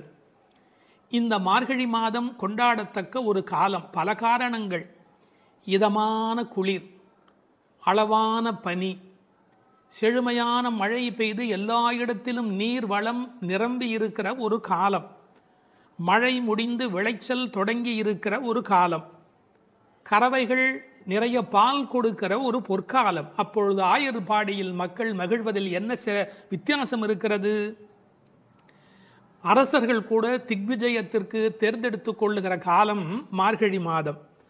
எனவே அந்த மார்கழியை கொண்டாடினார்கள். அது மட்டும் அல்ல, இது ஒரு வெறும் இலக்கியம் அல்ல, ஞான நூல். ஒரு நாளை நாம் பகல் இரவு என்று பிரித்து அதில் பிரம்ம முகூர்த்தம் என்று சிற்றம் சிறுகாலைக்கு முந்திய நேரத்தை கொண்டாடுகிறோம். அப்படி ஒரு வருடமே தேவர்களுக்கு நாளாக மாறுகிற காலத்தில் மார்கழி தேவர்களின் விடியலாய் பிரம்ம முகூர்த்தமாய் கருதப்படுகிறது. மனதை மயக்கும் அந்த மாதத்தில் காற்று மண்டலம் மாசுபடாமல் இருக்கிறது. உடலும் உள்ளமும் புத்துணர்ச்சி உடையதாக விளம்புகிறது. சரியாக சொல்வதென்று சொன்னால் உலகம் தன்னை புதுப்பித்துக் கொள்ளும் பொற்காலம். உலகம் தன்னை புதுப்பித்துக் கொள்ளும் பொற்காலம். அந்நேரத்தில் நாம் நம்மை புதுப்பித்துக் கொள்ளுவதற்குத்தான் மார்கழியில் நோன்பு. மார்கழி திங்கள் மதி நிறைந்த நன்னாளால் மார்கழியை மனிதர்கள் மட்டும் கொண்டாடுவதில்லை. நான் மாதங்களில் மார்கழி என்று கீதையில் கண்ணன் தன்னை மார்கழியாகவே அடையாளம் காணுகிறார். மதி நிறைந்த நன்னாள் என்றாள். ஒரு சின்ன குறிப்பு இருக்கிறது. மதி நிறையும் போது மதி குறையும். என்ன? மதி நிறையும் போது மதி குறையும். பௌர்ணமி நாளில் சில பேருடைய மதி பாதிக்கப்படும். ஆங்கிலத்தில் லுனார் என்ற சொல்லும் லுனாட்டிக் என்ற சொல்லும் ஒன்றுக்கொன்று தொடர்புடையவை. உணர்ச்சி மேலோங்குவதால் மனம் தடுமாறுகிற காலம் மதி நிறைகிற காலம். நாம் உணர்ச்சியை வென்று அறிவை கொண்டு இறைவனை அடைய வேண்டும் என்பதற்காக அந்த மாதம் கொண்டாடப்படுகிறது. மார்கழி மாதத்தின் பௌர்ணமி கொண்டாடப்படுகிறது. மூன்த் என்ற சொல்லும் மந்த் என்ற சொல்லும் ஒன்றிலிருந்து ஒன்று அடிப்படையாக பிறந்தது என்று ஆங்கிலத்திலே ஒரு கணக்கு உண்டு. எனவே மார்கழியை கொண்டாடி அதில் பௌர்ணமியை கொண்டாடுகிறார்கள். ஒரு பெரிய அழகு, இவர்கள் நாள் பார்த்து தொடங்கினார்களோ இல்லையோ, நல்லது தொடங்கும் போது நாள் தானே வாய்க்கிறது. கோல் விழுக்காட்டிலே விழுந்தார் போலே என்று உரை எழுதுவார்கள். தெருக்களை அடைத்த ஒரு கோலம். வீட்டு வாசல் முகம் கழுவி சாணி தன் தலையில் ஒரு பரங்கிப்பூ கிரீடத்தை வைத்திருக்கிற அருமையான வேளை. புதுமணல் பூத்த ஆற்று வெளியில் நிலவின் தகதகப்பில் கருப்பு கண்ணனுடன் கைகோர்த்து கோபிகைகள் குறவை கூத்தாடி அந்த புண்ணிய பொழுது. அந்த பொழுதை நினைத்து ஸ்ரீமத் பாகவதத்தில் பேசப்படுகிற அந்த காலகட்டத்தை நினைத்து இந்த பெண்கள் அந்த காலத்தை கொண்டாடினார்கள். நீராட போதுவீர் போதுமினோம். இறைவனை வணங்குவதற்கு எந்த தகுதியும் தேவையில்லை. வருகிற விருப்பம் ஒன்று மட்டும் போதும். அதைத்தான் போதுவீர் போதுமினோ என்ற வார்த்தையினால் சொன்னாள். போகிறவர்களை போகவிட்டு அவர்கள் புற அழகு பார்த்திருக்கிறாள். மற்ற இடங்களில் போட்டி இருக்கலாம். கடவுளை தரிசிப்பதில் மனிதனுக்குள் போட்டி இருக்கக்கூடாது, பொறாமை இருக்கக்கூடாது. இந்த உலகத்தில் தின்பண்டங்களை கூட பங்கிட்டு உண்ண வேண்டும் என்று நினைக்கிற போது கண்ணனோடு செய்கின்ற கலவியினை கண்ணனோடு கலந்து பழகுகிற வாய்ப்பை எல்லோரும் சேர்ந்து பருகிக் கொள்ள வேண்டும் என்பதால் தான் போதுவீர் போதுமினோ என்று சொல்கிறாள். நீராட என்பது ஆற்றில் குளத்தில் ஆடுதல் மட்டும் அல்ல, அவன் குணக்கடலில் குளித்தல். குணக்கடலில் குளித்தல். அதனால்தான் அடியார்களோடு போக வேண்டும் என்று அழைத்து கொண்டு போகிறாள். எங்கு போவதாக இருந்தாலும் விவரம் தெரிந்தவர்களுடன் போக வேண்டும் என்பதால் விவரம் தெரிந்த பழைய அடியார்களோடு போக வேண்டும் என்று நினைக்கிறாள். இன்னொரு குறிப்பு, கடவுளை கலத்தல் என்பது குளிப்பதை போல் சுலபமானது. அதனால்தான் நீராடப் போதுவீர். எனவே குளிக்க, கடவுளோடு கலக்க, என்றைக்கும் நிலைக்க, கலவி இன்பத்தில் கோபிகைகள் கண்ட அனுபவத்தை சுவைக்க எல்லாம் சேர்ந்து நீராடப் போதுவீர் என்ற வார்த்தைக்குள் விளங்குகிறது. சில பேருக்கு குளித்தல் உடல் நனைத்தல், சிலருக்கோ அது கழுவுதல், சிலருக்கு அது தெளித்துக் கொள்ளுதல். சிலர்தான் உண்மையில் குளிக்கிறார்கள். குளித்தல் என்ற சொல் எப்படி பிறந்ததென்றால், குளிர்தல் ஏற்பட்டால் மட்டுமே அது குளித்தல். ஆற்றில் சுடித்தோடும் வெள்ளத்தில் நனைகிற போது ஆன்மா விழிப்படைகிறது. பிரபஞ்ச நுகர்ச்சி நீங்கி நமக்கு ஆத்ம அனுபவம் தானே கிடைக்கிறது. தண்ணீர் ஒரு தியாகி, தான் அழுக்காகி பிறரை தூய்மையாக்கும் ஒரு உன்னத தியாகி. அந்த நீராட்டம் இறை அனுபவம் என்ற பொருளிலே இங்கு பேசப்பட்டது. இது ஆயர்பாடி. எப்படிப்பட்ட ஆயர்பாடி தெரியுமா? சீர்மல்கும் ஆயர்பாடி. செல்வச் சிறுமியர்கள். சீர் என்பது என்ன? பசு, எருமை, ஆடு என்கின்ற செல்வங்கள் நிறைந்திருக்கிற இடம், 3 வகையான கன்று ஈனுவதற்கு முந்தைய பசு, கன்று ஈன்ற பசு, கன்று ஈன்று நிறுத்திய பசு, இப்படி 3 வகையான அந்த ஆனிரையும் நிறைந்திருக்கிற இடம். கண்ணன் பிறந்த பிறகு அவன் கைப்பட்டதாலே எல்லாம் அதிகமாக பால் கறப்பதால் செல்வம் செழித்தோங்கி இருப்பதால் செல்வ சிறுமியர்கள். மாடு என்பது தமிழிலே செல்வத்தை குறிக்கும். ஒரு ஆச்சரியம், கேட்டில் என்கிற ஆங்கில சொல்லும் செல்வத்தின் குறியீடு. சிறுமீர்கள் என்றது என்ன என்றால் கண்ணனுக்கு ஒத்த வயதுடையீர் என்று பொருள். இப்போது யாரை பார்க்க போகிறார்கள்? கண்ணன் திருமாளிகை, அது நந்தகோபருடைய திருமாளிகை. அவர் சாதாரணமானப்பட்டவர் அல்ல, கூர்வேல் கொடுந்தொழிலன். அச்சத்தை ஏற்படுத்துவாரா என்றால் நன்றாக சாதுவாகத்தான் இருந்தால், பசும்புல் சாப மிதியாதவராய் இருந்தார். ஆனால் கண்ணனுக்கு தொடர்ந்து அசுரர்களால் துன்பம் வந்த காரணத்தினாலே எப்போதும் கையில் வேலோடு போருக்கு தயாராக இருப்பதைப் போல் இருக்கிற கூர்வேல் கொடும் தொழிலன் நந்தகோபன். அவன் குமரன், அடங்கி ஒடுங்கி இருக்கிற அழகான அப்பாவிடத்தில் அடக்கமான பிள்ளை. ஏறானந்த கண்ணி யசோதை இளம் சிங்கம். அவள் கண்ணுக்கு அழகு எப்படி வந்து சேர்ந்தது? அழகு, எழுச்சி, இளமை இவையுடைய கண்ணாக அவள் விளங்குகின்றாளே, எங்கிருந்து வந்தது? கண்ணனையே வைத்த கண் வாங்காமல் பார்த்து கண்ணனை கண்ணில் குடியேற்றியதால் வந்த அழகு. ஒரு நல்ல மகனை பெற்றால் தாய் தந்தைக்கு எத்தனை புகழ் பாருங்கள். ஒரு ஆழ்வார் அனுபவிக்கிறார், அழுகையும் அஞ்சினோக்கும் மண்ணோக்கும் தொழுகையும் இவை கண்ட கண்ணீரே என்று அந்த யசோதையின் கண்கள் கொண்டாடப்படுகின்றன. அங்கு இளம் சிறுமி என்ற வார்த்தையை பயன்படுத்தினாள், இங்கு யசோதை இளம் சிங்கம் என்று சொல்லுகிறாள். அப்பாவிடத்தில் குமரன், ஆனால் தாயிடத்திலே எப்போதும் பிள்ளைகள் வம்பு செய்யும் இளம் சிங்கம். கார்மேனி செங்கண் கதிர்மதியம் போல் முகத்தான், கருப்பான உடல், அதில் சிவப்பான கண்கள். செங்கண் என்பதை சிவந்த என்று பொருள் கொள்வதை விட செம்மை என்று பொருள் கொண்டால் இன்னும் அழகு. கதிர்மதியம் போல் முகத்தார், ஒரு முகமே நிலவாகவும் சூரியனாகவும் எப்படி இருக்க முடியும்? முடியும். நீங்கள் நன்றாக நரசிம்ம அவதாரத்தை உற்று நோக்கினால், எதிரியான இரண்யகசிபுவை நெருப்பு எழப் பார்த்தவன் பக்கத்தில் இருக்கிற பிரகலாதனை அன்பு கனிய பார்க்கிறார். ஒரே நேரத்தில் சந்திரனாய், ஒரே நேரத்தில் சூரியனாய் நரசிங்க பெருமாள் இருக்கிறார். சிங்கமே இருக்கும் என்றால் இந்த மற்ற பெருமானுடைய கருணையினை என்ன என்று சொல்வது? எனவே கதிர்மதியம் போல் முகத்தார். முதல் பாட்டிலேயே நாராயண மகாமந்திரத்தை உச்சரித்து, நாராயணனே ஒரே பரம்பொருள் நமக்கே வரை தருவான். அந்த நமக்கே என்பதில் கவலைப்படாதீர்கள், நமக்கு நிச்சயம். பறை என்பது தோல் கருவியாக அடையாளப்படுத்தப்பட்டாலும் புருஷார்த்தங்களை குறிப்பது, அடைய வேண்டிய எல்லா நிறைவையும் தருவது. பாரோர் புகழப் படிந்தேலோர் எம்பாவாய். இந்த ஊர் புகழும், உலக நலனுக்கு மழை கிடைக்கும், நம்மையும் எல்லோரும் புகழ்வார்கள். படிந்தேலோர், நீரில் நன்கு படிந்து வாருங்கள் என்று அழைக்கிறாள். இது முதல் பாட்டின் பொருள்.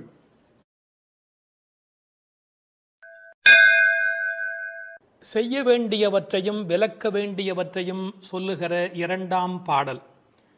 வையத்து வாழ்வீர்கள் நாமும் நம் பாவைக்குச் செய்யும் கெரிசைகள் கேளீரோ. பார்க்கடலுள் பையத்துயின்ற பரமன் அடிபாடி நெய்யுண்ணோம் பாலுண்ணோம். நாட்காலே நீராடி மையிட்டெழுதோம் மலர் இட்டு நாம் முடியோம். செய்யாதன செய்யோம் தீக்குறளைச் சென்றோதோம். ஐயமும் பிச்சையும் ஆம்தனையும் கைகாட்டி உய்யுமாறு எண்ணி உகந்தேலோர் எம்பாவாய். பாடலின் பொருள். இந்த உலகத்தில் வாழும் பேறு பெற்றவர்களே, நாம் நமது இந்த பாவை நோன்புக்கென கைக்கொள்ளும் முறைகளை கேட்டுக்கொள்ளுங்கள். திருப்பார்கடலில் யோக நித்திரை புரிகின்ற எம்பெருமானின் திருவடிகளை புகழ்ந்து பாடுவோம். நெய், பால் என்று நாவிற்கு ருசியான பண்டங்களை தேடி நாம் ஓடமாட்டோம், உண்ணமாட்டோம்.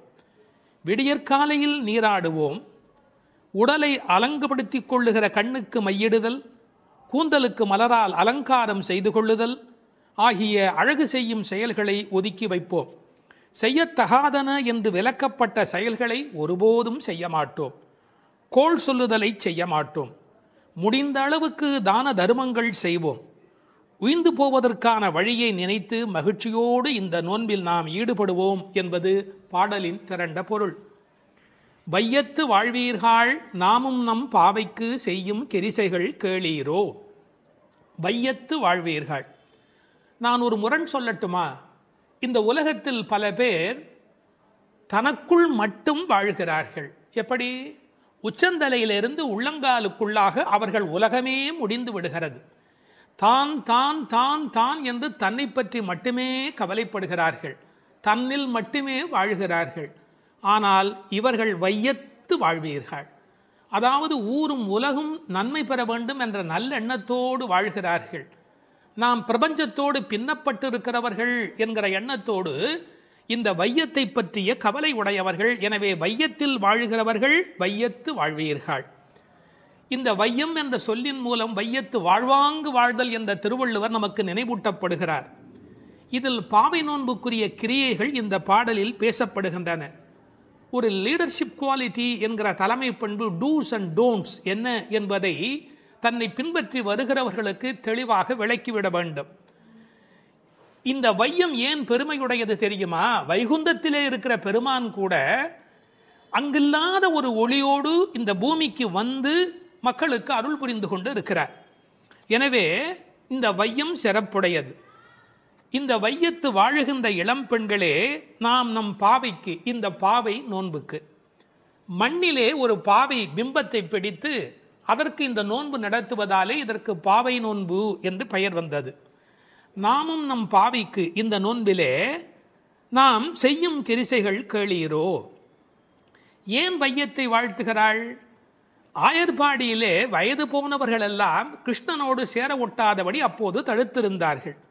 இப்போது அனுமதி கொடுத்திருப்பதாலே அவர்களை வாழ்த்துகிறாள் என்று எடுத்துக்கொள்ளலாம். என்ன கிரிசைகள், செய்யும் கிரிசைகள்? இது அபிசார ஹோமத்தை போல் பிறரை அழிப்பதற்கான ஒரு முயற்சி அல்ல, வாழச் செய்யும் நோன்பு. இதில் நீங்கள் காது கொடுத்து கேட்பதே இன்பம். இது பெருமானுடைய பெருமையினை நீங்கள் காது கொடுத்து கேட்பதே பெருமை.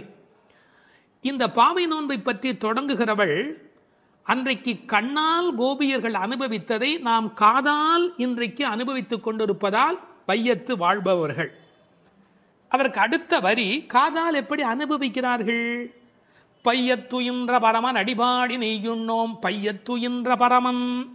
இந்த பைய என்று சொல் இருக்கிறதே, பொதுவாக தமிழிலே எல்லாருக்கும் புரியும் என்று சொல்ல முடியாது. பாண்டி நாட்டு வார்த்தை. தமிழ்நாட்டிலே மதுரைக்கு அப்புறமாக தெற்கு புறத்துக்கு நீங்கள் போனால்தான் பைய என்ற வார்த்தையை கேட்கலாம். யாராவது வந்தால் பைய வாங்க, பைய இருங்க, பைய போலாமே, பைய மெதுவா அப்படின்னு.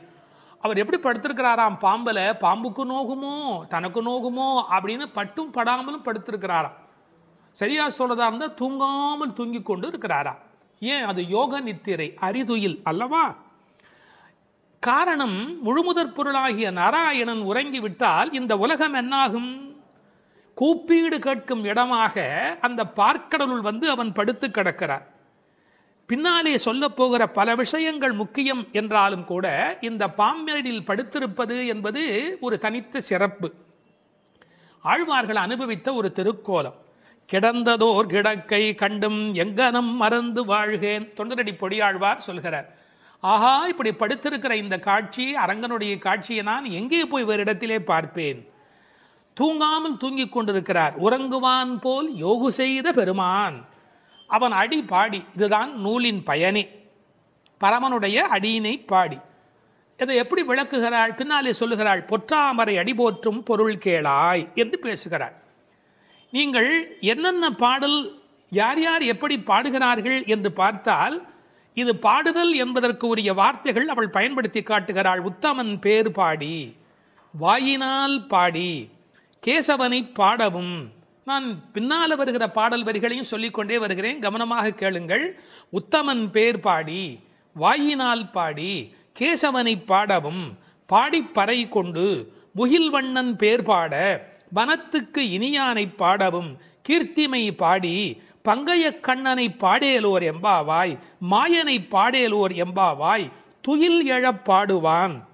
உன் மைத்துனன் பேர் பாட, திருத்தக்க செல்வமும் சேவகமும் யாம் பாடி, கோவிந்தா உன் தன்னை இப்படி எத்தனை இடங்கள்ல இந்த திருப்பாவையில மட்டுமே பாடி என்கிற வார்த்தை வருகிறது. எனவே நோக்கமே பையத்துயின்ற பரமன் அடிபாடி, நெய்யுண்ணோம் பாலுண்ணோம். ரொம்ப அழகான ஒரு வார்த்தை. ஆயர்பாடியிலே எங்கு போனாலும் செழித்து கிடப்பது நெய்யும் பாலும். அதை உண்ண மாட்டோம் என்று சொன்னால் விரத காலங்களில் இவற்றை உண்ணுவதில்லை என்பது வெளிப்படையான பொருள். நெய், பால் இதை உண்ணாமல் இருப்பதற்கு இன்னொரு ரசமான காரணம் ஒன்று உண்டு.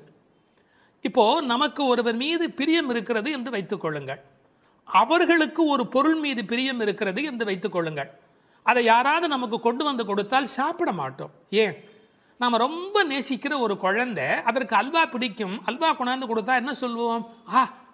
என் பேரனுக்கு பிடிக்குமே, நான் எப்படி சாப்பிட்றது, வரட்டும் வரட்டும், இப்போ வரட்டும், வந்ததுக்கு அப்புறம் அவனுக்கு கொடுக்கலாம். இந்த நெய்யும் பாலும் கண்ணனுக்கு பிடிக்கும், கண்ணனை இவர்களுக்கு பிடிக்கும், தனக்கு பிடித்த கண்ணனுக்கு பிடித்த நெய்யும் பாலும் அவனுக்கு, அதனால் நெய்யுண்ணோம் பாலுண்ணோம் என்ற ஒரு அனுபவத்தையும் நாம் பார்க்கலாம். தமிழிலே நெய்யும் பாலும் உண்ணுதல் என்று சொல்வார்களா? பருகுதல், தின்னுதல், உண்ணுதல், நக்குதல் என்று சொல்லுண்டு. அதில் நெய் பருகுதல், அதை விட்டு யாரும் நெய் குடியோம் பால் குடியோம் என்று எழுதியிருக்க வேணும். ஆனால் உண்ணோம் என்று சொல்லுகிறார்களே, அதற்கு உரை எழுதியவர்கள் சொன்னார்கள், இவர்களுக்கு என்ன தமிழ் இலக்கண இலக்கியம் தெரியும், ஆயர்பாடியிலே வாழுகிற பெண் அல்லவா, எனவே அந்த குலத்திற்கு ஏற்ப பேசிவிட்டார்கள் என்று ஒரு நயம் சொன்னார்கள். ஆனால் இன்னொரு சிறப்பு இருக்கிறது. உண்ணோம் என்று சொன்னால் நம்மூரிலே வேண்டுமானால் பாலும் நெய்யும் தண்ணீராக இருக்கலாம், ஆயர்பாடியில் கொழுத்து செழித்த காரணத்தால் அது உண்ணத்தகுந்த அளவுக்கு கெட்டியாக இருக்கிறது என்று கொள்ளலாம்.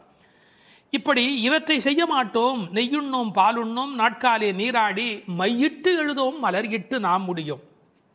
உடலுக்கு ஒப்பனை செய்து கொள்வது என்பது உலக நன்மைக்காக, உலக வாழ்வுக்காக. அத்தகைய காரியங்களை நாங்கள் செய்ய மாட்டோம். காரணம், இது உள்ளத்தை அலங்காரம் செய்கிற காலம். புறம் சுவர் கோலம் செய்து என்று தொண்டரடி பொடியாழ்வார் சொல்வார். இந்த வெளியில் வேஷம் போட்டு எவ்வளவு காலம் இந்த உடம்பையே பாதுகாப்பது? அதனால் விரத காலத்தில் இத்தகைய கவர்ச்சிகளை எல்லாம் விட்டுவிட்டு, ஏனென்றால் அலங்காரம் செய்து கொண்டால் பிறரது கவனம் நம்மீது குவியும், அது அவர்களது வழிபாட்டை குறைக்கும். அதனால் மையிட்டு எழுதோம் மலரிட்டு நாம் முடியும். வாசனை பூ கூட வைப்பது இல்லை. அதில் இன்னொரு பொருள் இருக்கிறது. மலரிட்டு நாம் முடியோம் என்றால் காதலில் கண்ணன் வந்து முடித்து விட வேண்டுமே ஒழிய நாங்களாகவே பூ வைத்துக் கொள்வதா? நாம் முடியும் என்று கூட ஒரு பாவனையில் அர்த்தம் சொல்லலாம். செய்யாதன செய்யும், செய்யக்கூடாத காரியங்களை நாங்கள் செய்ய மாட்டோம். பெரியோர்களால் விளக்கப்பட்ட காரியங்களை. நமக்கு மற்றவர் என்ன செய்யக்கூடாது என்று நினைக்கிறோமோ அதை நாம் மற்றவருக்கு செய்யக்கூடாது. என்ன முக்கியம் தெரியுமா? தூய உள்ளமின்றி செய்யும் வழிபாடுகள் பயனற்றவை. கோள் மூட்டுதல், தீக்குறளை சென்று ஓதோம், பிறருக்கு தீங்கு செய்வது என்பது கொடுமையில் மிகப்பெரிய கொடுமை. கோள் சொல்லுதல் என்பது சப்தமில்லாமல் கடிக்கிற ஒரு பாம்பு போலே. கற்களால் ஒருவனை காயப்படுத்துவதை காட்டிலும் சொற்களால் காயப்படுத்துவது மன்னிக்க முடியாதது என்கிறார் திருவள்ளுவர். உயிரை மாய்ப்பதை விட ஒருவன் பெருமையை மாய்ப்பது பாவத்தில் பெரிய பாவம். எனவே தீக்குறளை சென்று ஓதோம். ஐயமும் பிக்ஷையும் ஆம்தனையும் கைகாட்டி.